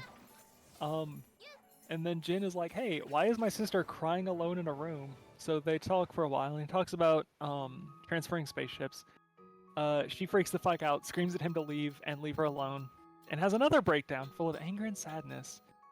And she gets mad. There's like a whole monologue about it. She gets mad at the universe for like her constantly being thrown into another situation where she's forced to watch someone else die while she stands by helplessly. You know, that seems like a valid complaint. Get your shit together, universe. She is like the most realistic protagonist where she's like, I did not sign up for this. I have no fate that is like, you deserve to suffer. Why is it me? And here's some interesting things. Jin tries to comfort her by telling her Fabronia probably loved her as much as she did her real sisters. Neat. So he describes her as another sister bound by the chains of her past, and Shion completely disregards most of that and goes, another sister? Who? And Jin's like, you? That thing I just said? And Fabronia gave her such a painful role because Fabronia believed in her. Oh, Vivid Chatter has an excuse me pig sir thing. Hello, Vivid Chatter. Yes, how can I Howdy. assist you?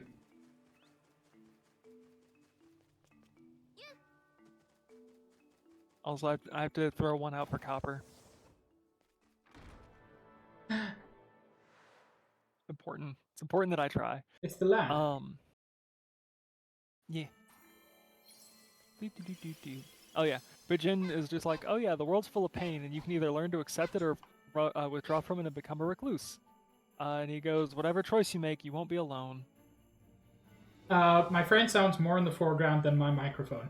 I appreciate that that comment, but also B, that's just because Max is the more interesting one. I wouldn't say I'm more interesting. I think Xenosaga is more interesting than Balan. But valid. But yes, let me. yeah, it is appreciated. I'm just gonna drop Discord down to like 60%. Mm-hmm. Yes, always appreciated, Chatter. Yeah. That's one of those things. I always have a bot set up in like every chat that I mod for that's just like, hey, if you notice audio's weird, please, for the love of God, say something. Yeah. Worst case scenario, we find out it's just on your end. That is the worst that'll happen, and we'll go, oops. Like, that's it. Oh, hell yeah, I gotta show Copper that Magikarp later. So yeah, Shion gets the worst pep talk I've ever heard in my life, and somehow feels better from it. Always good. Always fun. Oh, that's weird. My stream was frozen, but it didn't, like, show that it was frozen. I fixed it. Because it was end. the ice level. I mean, yeah. That's the one. I'll go now. No, it's your stream. Hold on. No, don't make me speedrun Balan. Yeah, I'm very worried about tomorrow. Is this... Good jump skill game. I had this, like, perfect. I had it down to a science. I don't know what's gone wrong. Yeah, you were, like, really focused on the timing with the numbers and such. Is there a reason you specifically fall off the first ledge? Yeah, it's something called Coyote Time. Which a lot of games have. If you look at something like Celeste, that's if you look at something I like know a lot of platformers that have it as like a main mechanic of it. You have to do that. Yeah, so this has infinite Coyote Time. You can start your first jump anywhere before the death plane, and that frequently gives you like a tiny bit of extra distance on weird jumps. I got you. By the way, and hey, weird jumps. Your that's all Sonic of them. the Hedgehog outfit a lot. Oh yeah. It's Yuji Naka's Like, Sonic OC, which you would think is Sonic, but not anymore. Oh no, did Ken Penders get him too?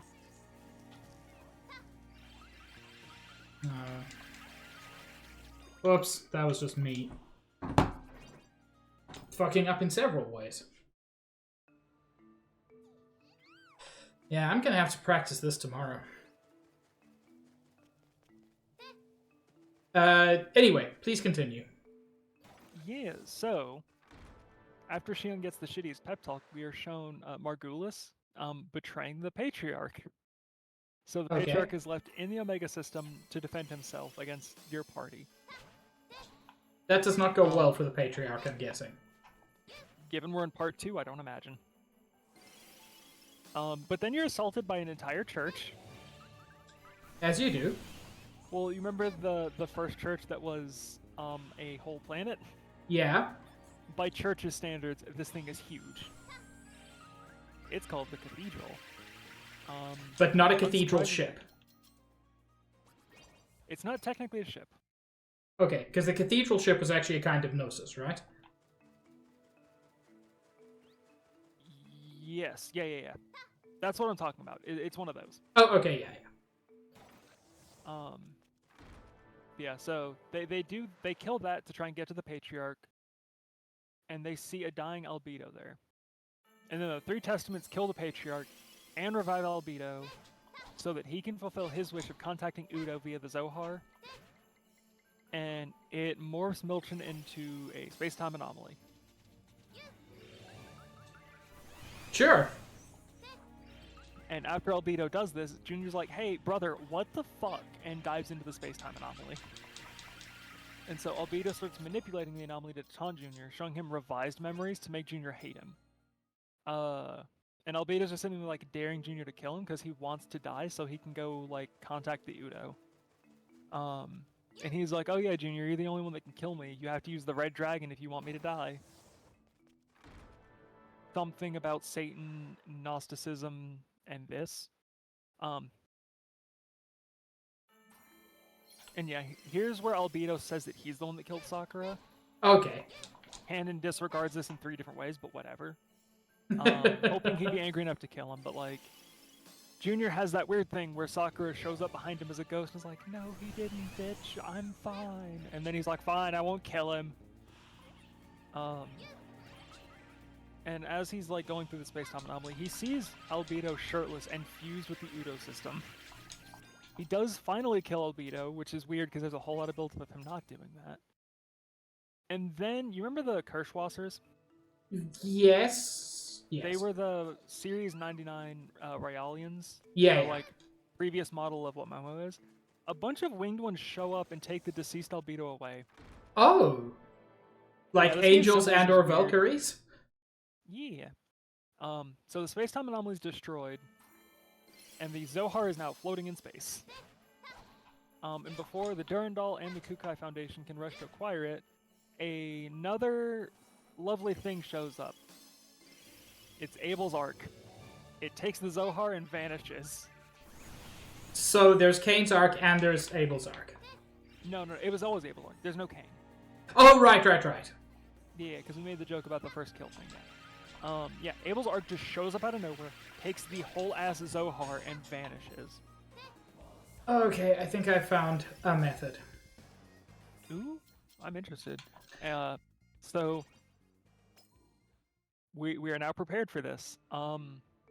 Chaos and Wilhelm both watch this happen, and Wilhelm calls him Yeshua, which is so a version of Jesus. So at this point, there's like no ambiguity. They now say that yes, Chaos is Jesus. Because that's just the name in Hebrew. Yes. After this horse shit happens, the party separates to try and lead normal lives. Which doesn't feel right to me, but whatever, it's not my job. And Jin freaks the fuck out, because he's like, isn't that religious cult still around causing problems? And now the Zohar was stolen by we don't even know what?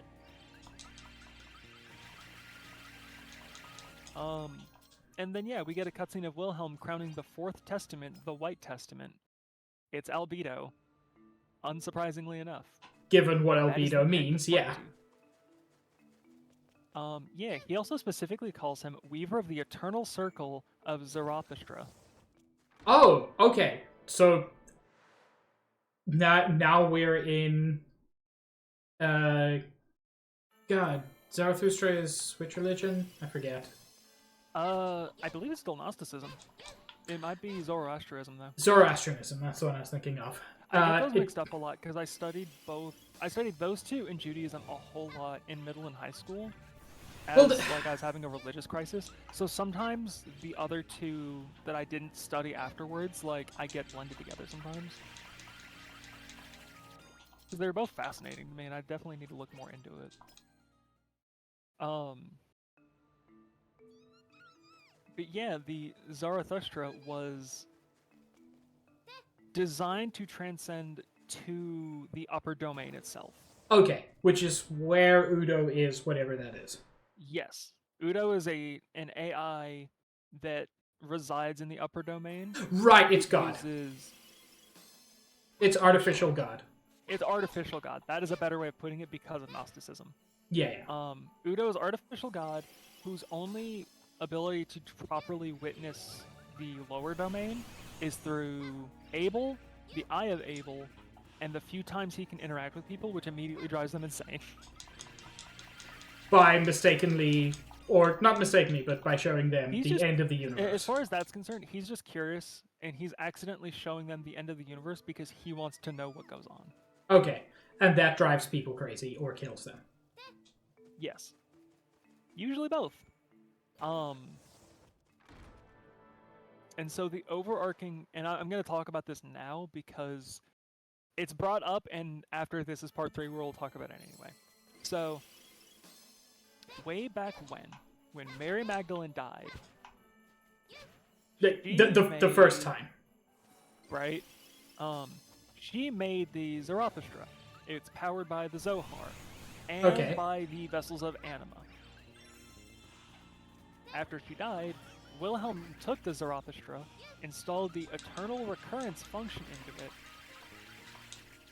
and is planning on using it to constantly repeat an eternal circle of time. This will disperse the consciousness by literally turning back time and channeling consciousness through imaginary time. And so what it's supposed to do is force people to relive the exact same lifetimes and history. Vaguely Xenoblade 3 vibes there. Yes. That's entirely what it is. Yeah. And it requires the use of the Vessels of Anima, and Abel, and the Zohar, and Mary Magdalene, reborn in Cosmos, and the key, which is Shion. All of those are required to start the Zarathustra to do all that. Okay. The thing is, it was built on Earth. Earth gone.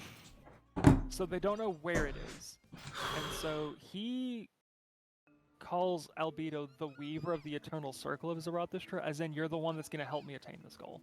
Okay. You're like the big one for that.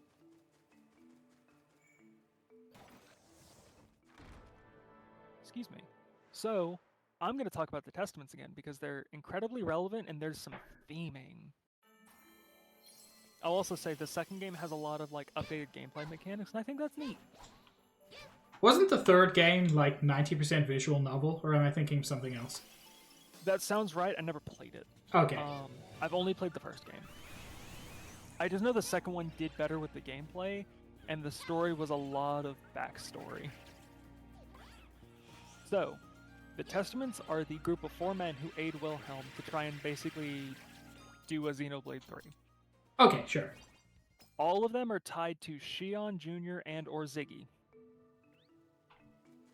And technically, he selects them based on a secret surveillance system called Program Kanan. You might remember him as a really cool thing. I do, vaguely. Yep. Essentially, Raelians were implanted with Program Kanan, and then recovered by Vector afterwards. 99% of them, or over 99%, had completed their task. Kanan, who has a different role, is somewhere out there. Okay. Everything he collects is immediately uploaded to Vector's database and distributed to the other Kanans. He was basically a spy system. Okay. And so, Wilhelm was basically scouting out to see people who he would see as like viable for converting to Testaments. But you have to have a trait known as a Shining Will, which is the ability to access the power of Anima. Still clear? Sort of. So, again, I'm sure a lot of these things are intentional references, but the Testaments almost feel a bit like Mobius. Kind of. I feel like, you know I love Mobius. I feel like the Testaments are better placed for a plot device and for the symbolism reason. Yeah, but I mean, in the sense of like very specific people chosen after death, yeah. In order to in order to help the main bad guy build his eternal cycle. Yes. Okay, cool. There's a lot of comparisons to be made, and I'm so glad we get to finally talk about this. Hell yeah. Yeah, so he was specifically looking for people who could access the power of anima. The concept of that is like that thing that Jesus can do, where he does like holy magic and shit. Yeah. It technically refers to the ability to use the relics of God and the vessels of anima. Like anyone who can do that, he was looking out for.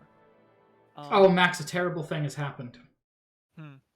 My brain has adjusted and the words no longer sound crazy. Oh, welcome on in. That makes, I believe, 3 people in my life. God, I'm so mad that when I was younger, because we got this day one when it launched for the PS2, because my dad used to really like RPGs. He never got far in this game, and I wish he did, because he would have no idea what he signed up for that day. Okay, but part of becoming a testament is you have to lose your physical anchor. Okay. That forces you to exist in the real number domain, which is why you have to die. I'm assuming the physical anchor is basically your body? It is your body, yeah. Okay. And through Wilhelm, he lets the testaments purely exist as entities of the imaginary domain.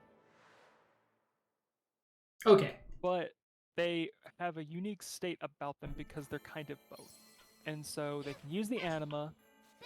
They've been revived, so they kind of exist as a half ghost. Okay, so they're not like pure he's gonna catch spirit. them all because he's Danny Phantom, huh? They're not like pure spirit, which is what would normally happen after you died, or pure anima or whatever. Yeah, well, it's not pure anima. Anima is specifically like the things that like are directly tied to Jesus, Mary, Okay. and that whole ordeal. But the point is, normally when you die, you just go. Die, you go into the imaginary number domain. Yeah, but when you become a testament, like you still have some physical presence. Yeah. Okay. It's sort of the same thing as Gnosis, but in reverse. Yeah. Okay. I can vibe with it. Yeah. But it lets you do a bunch of weird stuff because of that. Like they can teleport around. They can transform into Gnosis with no ill effects. It's really vague because they need it to be for like plot reasons. It's easier to do that than to write it. But Blue Testament says like, oh, the laws which govern us are just too different to explain. Each of the Testament like wears a mask and they have colored robes and they all have their own ES mech. Oh. All with their own vessels of anima. Yeah, they're crazy fucking strong. Wilhelm, I said this earlier, but Wilhelm hints that they involve influencing space-time anomalies. Which, when they resurrected Albedo, that helped create the one that engulfs the Omega system. Trum, before, I think the issue is I was holding my initial glide too long before tapping. So I lost too much gliding time. The thing is, like, I had timed out to 2 steps, and that's just not right anymore. Oh, night-night, Citizen Kane. I hope you enjoyed your tofu reps, and I hope you have a lovely, lovely, lovely sleep. Hell yeah. Oh, that was fucking clean, pig. Yeah, that's what I need to be doing. I'm just practicing this over and over for the next, like, 15 minutes. No disrespect, Trom. I thought you were saying that to me, like I didn't start high enough before explaining this plot. And I was like, you're probably right, but I can't actually get high. Oh.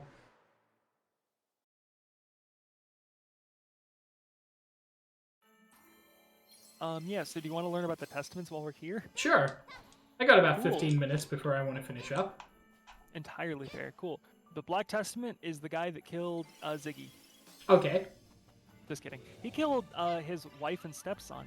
That's worse. Basically, it is worse because he also put Ziggy in the situation of you either kill yourself or I kill your family. And then Ziggy went, fine, I'll kill myself. Did it, and then he killed his family anyway. Bitch. And that's why he's a cyborg with trauma. But yeah, he has very pale skin. He's bald and has bright red eyes. There's something we said about the symbolism of his ES, but like that's a hard thing to do while you're practicing. Yeah. Just like hold these mechs up and be like, look at this. Excuse me. And there is a thing where the DS game goes into him a little bit more. Earlier than he does in the PS2 versions. But that's his like tie into the story. It's just like he was the first Testament, and he did some fucked up shit to Ziggy, just because. Red Testament. Take a while to guess who the Red Testament is, because we've seen him around a few times, but we never found out who he was. I cannot guess. Cool. He is Shion's fucking boyfriend. The one who died? At the start of the game. Oh my god. That's Yeah, so like, good. Yeah, this unmasking doesn't come off until the end of episode 2, because she recognizes his voice. Okay. Based vaguely on that, can I comment? I think probably my least favorite thing in Xenoblade 3 is when they see N for the first time and everyone's like, why is he so familiar? And I'm like, guys, this is not going to be the twist you think it is. Like, there's a lot of stuff like that in Xenoblade 3 where like they reiterate the plot point like 4 times and yeah. like, I'm pretty sure we got it. Why does he remind me of Noah? Oh, I don't know. Is it the everything? Is it the him? Is it the fact that he's wearing a very tiny, like, eyes-only mask that covers nothing? God, it's so good. Like, yo, oh my god, it was Team Rocket the whole time? Who could have known? Cut to Jesse wearing, like, a tiny fake, like, wispy mustache. Like, oh, yeah. So anyway, Red Testament is Shion's dead boyfriend. Yep. Who was after he was killed by Cosmos. Who was the like, second? Oh, fuck yeah, dude. He was the second designer on Cosmos, right? He was the first designer. He was the main person working on it. And Shion took over. Shion was told to take over after he died. They were like, "Oh, you're the second most qualified. Well, now you're the most qualified. You're gonna lead the project now." Okay, that's a really cool reveal. It really is. You do see them. I think he still has his mask on, but you see him playing chess with Testament. He's considered with Wilhelm. He is the Testament. My head hurts. I like it when the person explaining it to me can't remember what the hell's going on. Listen, there's so many words and they're so meaningless to me right now. He is considered Wilhelm's right-hand man. Okay. There's a lot of cutscenes that you just see, like, very long conversations about, like, deep topics. They play chess together. I'm pretty sure they're banging, but that's none of my business. And it's not canon, right? It's not canon. They're described as having intimate conversations, and that's as far as canon goes. Canon enough for me, babe. Yeah. His ES also looks incredibly similar to the antagonist from Xenogears, but I don't know enough about Xenogears to, like, say anything on that. Wait, which antagonist? Do you mean Graf. Oh, not the wave existence. I guess. I don't know Xenogears at all. Although the wave existence is what they call Udo, so neat. Interesting. I believe that's the god thing in Xenogears. Mm-hmm. It's the god thing in this too, so like that tracks. I had it and I lost it. We know who Blue Testament is. He is that dude that Cosmos also shot at the start of the game. Yeah, who got in the way. Yeah, he's the one who got a transplant from his half-Realian girlfriend and ended up a drug addict because of it. And then he watched her die and couldn't do anything about it, so he was really grumpy and really hates Realians now. And then Albedo became the White Testament. Wait, are they called Realians because they're from the real number domain? I assume it's something like that, because that is how it's spelled. Yeah. And I didn't want to say Realians, because that sounds really fucking stupid. No, I agree. Yeah, and then the last testament is obviously Albedo, the White Testament. The thing about that is they're very clearly the four horsemen of the apocalypse. Like, clearly so. Right, I see that. And the game doesn't actually do a whole lot with that, but, like, gestures. One of the weird things that also happens is the Blue Testament calls Chaos boss at some point. Well, that is accurate to the horseman. Kind of, yeah. I mean, the horsemen in Revelation serve Jesus. Yeah, it's still kind of, because, like, complicated. But yeah, it's... There are guesses of, like, there's that connection, but there's also... Because Chaos is the entire incarnation of Anima, and Testaments are powered by Anima, he probably couldn't call him boss for the reason of, you power me. Okay, that's also valid. Yeah, it's either or. Again, it's never actually confirmed. It's just like a weird one-off line they don't answer, because it's a Xeno game. Yeah. Yeah, they all have their own, like, huge super mechs that are all thematic and stuff, like, Albedo's is like a giant church steeple. Oh, hell yes. That's, like, supported with blades. Not capital B blades, though.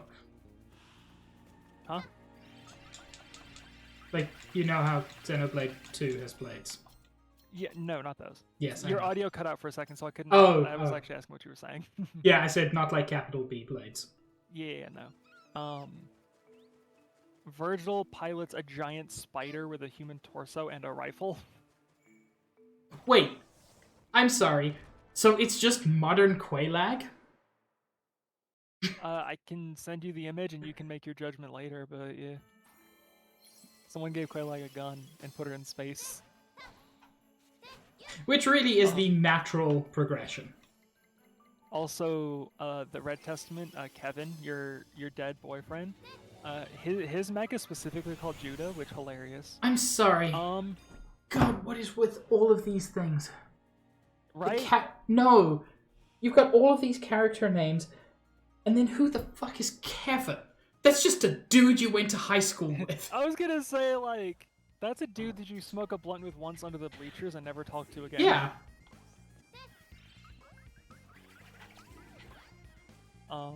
Yeah, Judah looks... He looks something. The mech has, like, these weird horn blade things. He kind of reminds me of, if Knights was red. As in Nights into Dreams? Yeah. I sent you a picture in our DMs, because... I don't know what they were going for. Given its name is Judah, I could probably take a guess, but, like...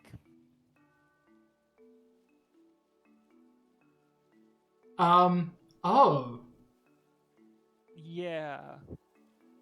Oh my lord. So, that second one you sent me? Yeah, that's Judah.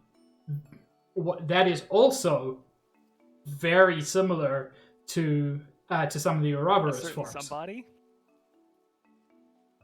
Wow. Right? That's why I was like, I need to show you because it'll be a lot easier and quicker than if I just say it, but like... Yeah.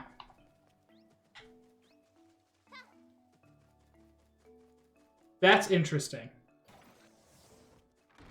Okay.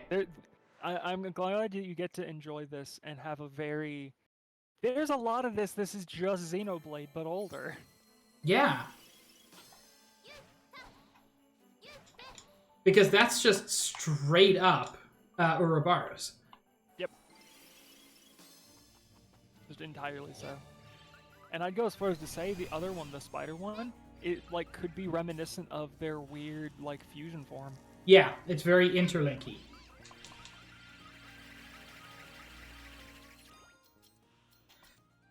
Okay, I'm gonna try this for the next 5 minutes, but I'm getting the feel for it properly now. I'm getting it. Good. I'm getting it more than 50% of the time, which is good enough for me at this point.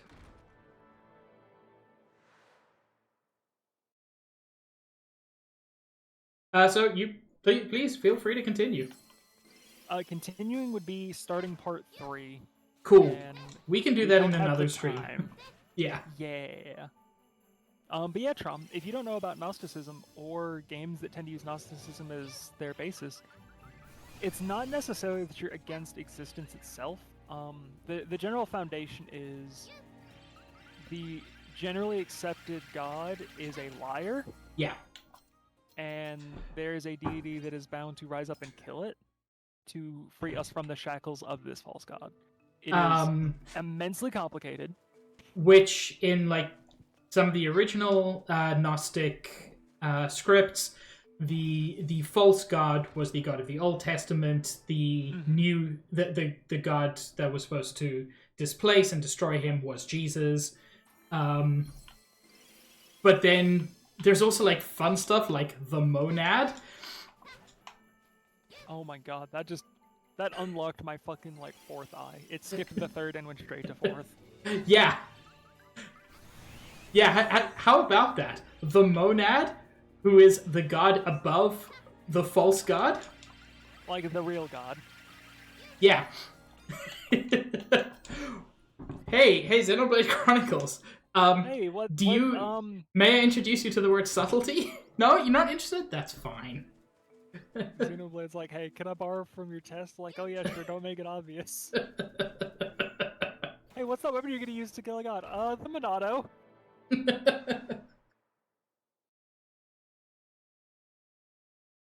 It's so funny. But like Persona 5 very explicitly deals with very similar topics of like, yeah, God's lying to you, dude. It's your job to like rise up and like be better in spite of that.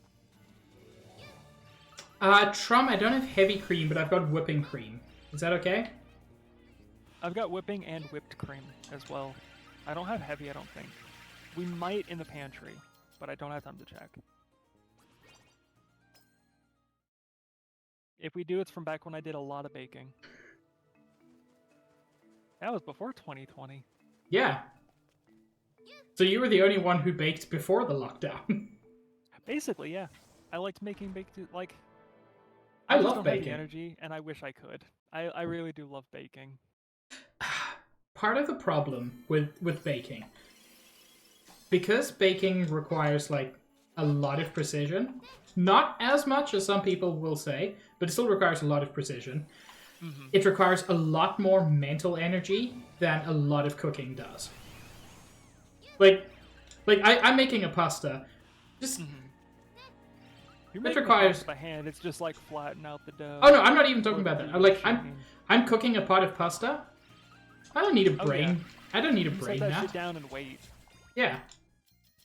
Even if you're making pasta, like, it's just make the dough, flatten it, run it through the machine, and you're good. Like, it is not complicated. Baking an entire cake, though, is just like, there's so many steps, and none of them are wait. Oh, Trum. I fucking love making bread. Oh, did you ever get the chance to make some challah? No, I make a pretty good platted loaf, but I've never actually made proper challah yet. You absolutely should. You have my condolences on that one, man. Like, I've seen how you bake bread, and I'm sure you'll do an amazing job. Bread, I think, is the easiest baking. Mostly because, especially like a plain white loaf, is like 3 ingredients. I was gonna say, like, as like, I almost said a genre, that's not what I meant to say. As a category, yeah, bread's probably the easiest thing to bake. Hell yeah, Trom. You see, I want to become that uncle for my nephew and niece. Oh my god, same. I can't wait to just spoil my niece to all hell with random baked goods. Can I tell you a net neutral story about my history with baking? Please do. Cool. For my, I believe, 14th or 15th birthday, everyone forgot, so I just made my own cake and decorated it myself. Oh my god. And the thing is, that's how I found out I had a penchant for baking, because I drew a little Charmander on it and put the candles on his tail so it looked like him tail was fire. Oh, that's so cute, but also, oh my god, that's so sad. Exactly! Net neutral! I phrase things on purpose. I don't think that is net neutral. I think it is, because I also found a love of baking and art. You could have found those things without the other thing happening. I could have, but it's still a positive. Valid. Little pig. I'm terrified that menu has a play with a friend button. I've never been more scared in my life. Max? That button existing scares me. Max? My good friend Max? Pig? Max a trillion? Yes? One day. No, what? One day what, pig? One day. One day what? Anyway. We should raid somebody. Yeah. Um, You want to stay in the community or go out into someone weird? yeah, I'm fine. Anyone.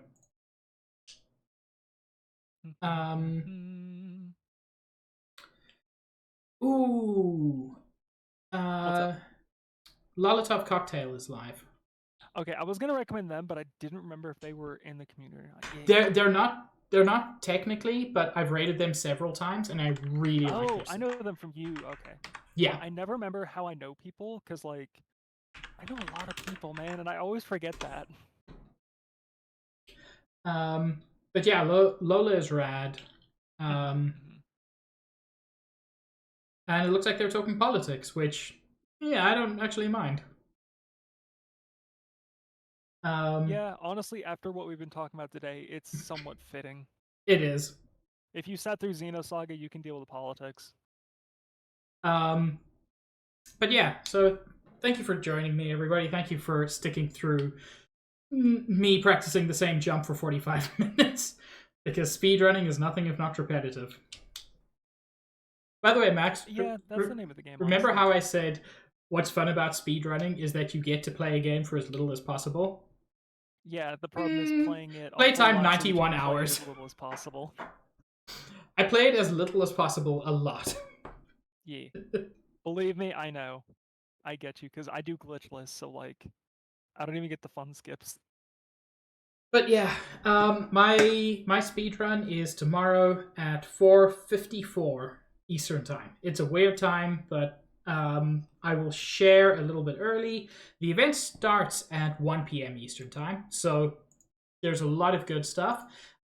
Chair is also streaming about 4 hours after me. So I strongly suggest everybody check out the event. It's really good. It's going to be a lot of fun, and I hope I don't lose 10 minutes. Yeah, the raid's already sent out, so they didn't hear some of that. Rip. Oh, cool! They're talking about the race issue in politics. What a lovely, specific thing to hop into.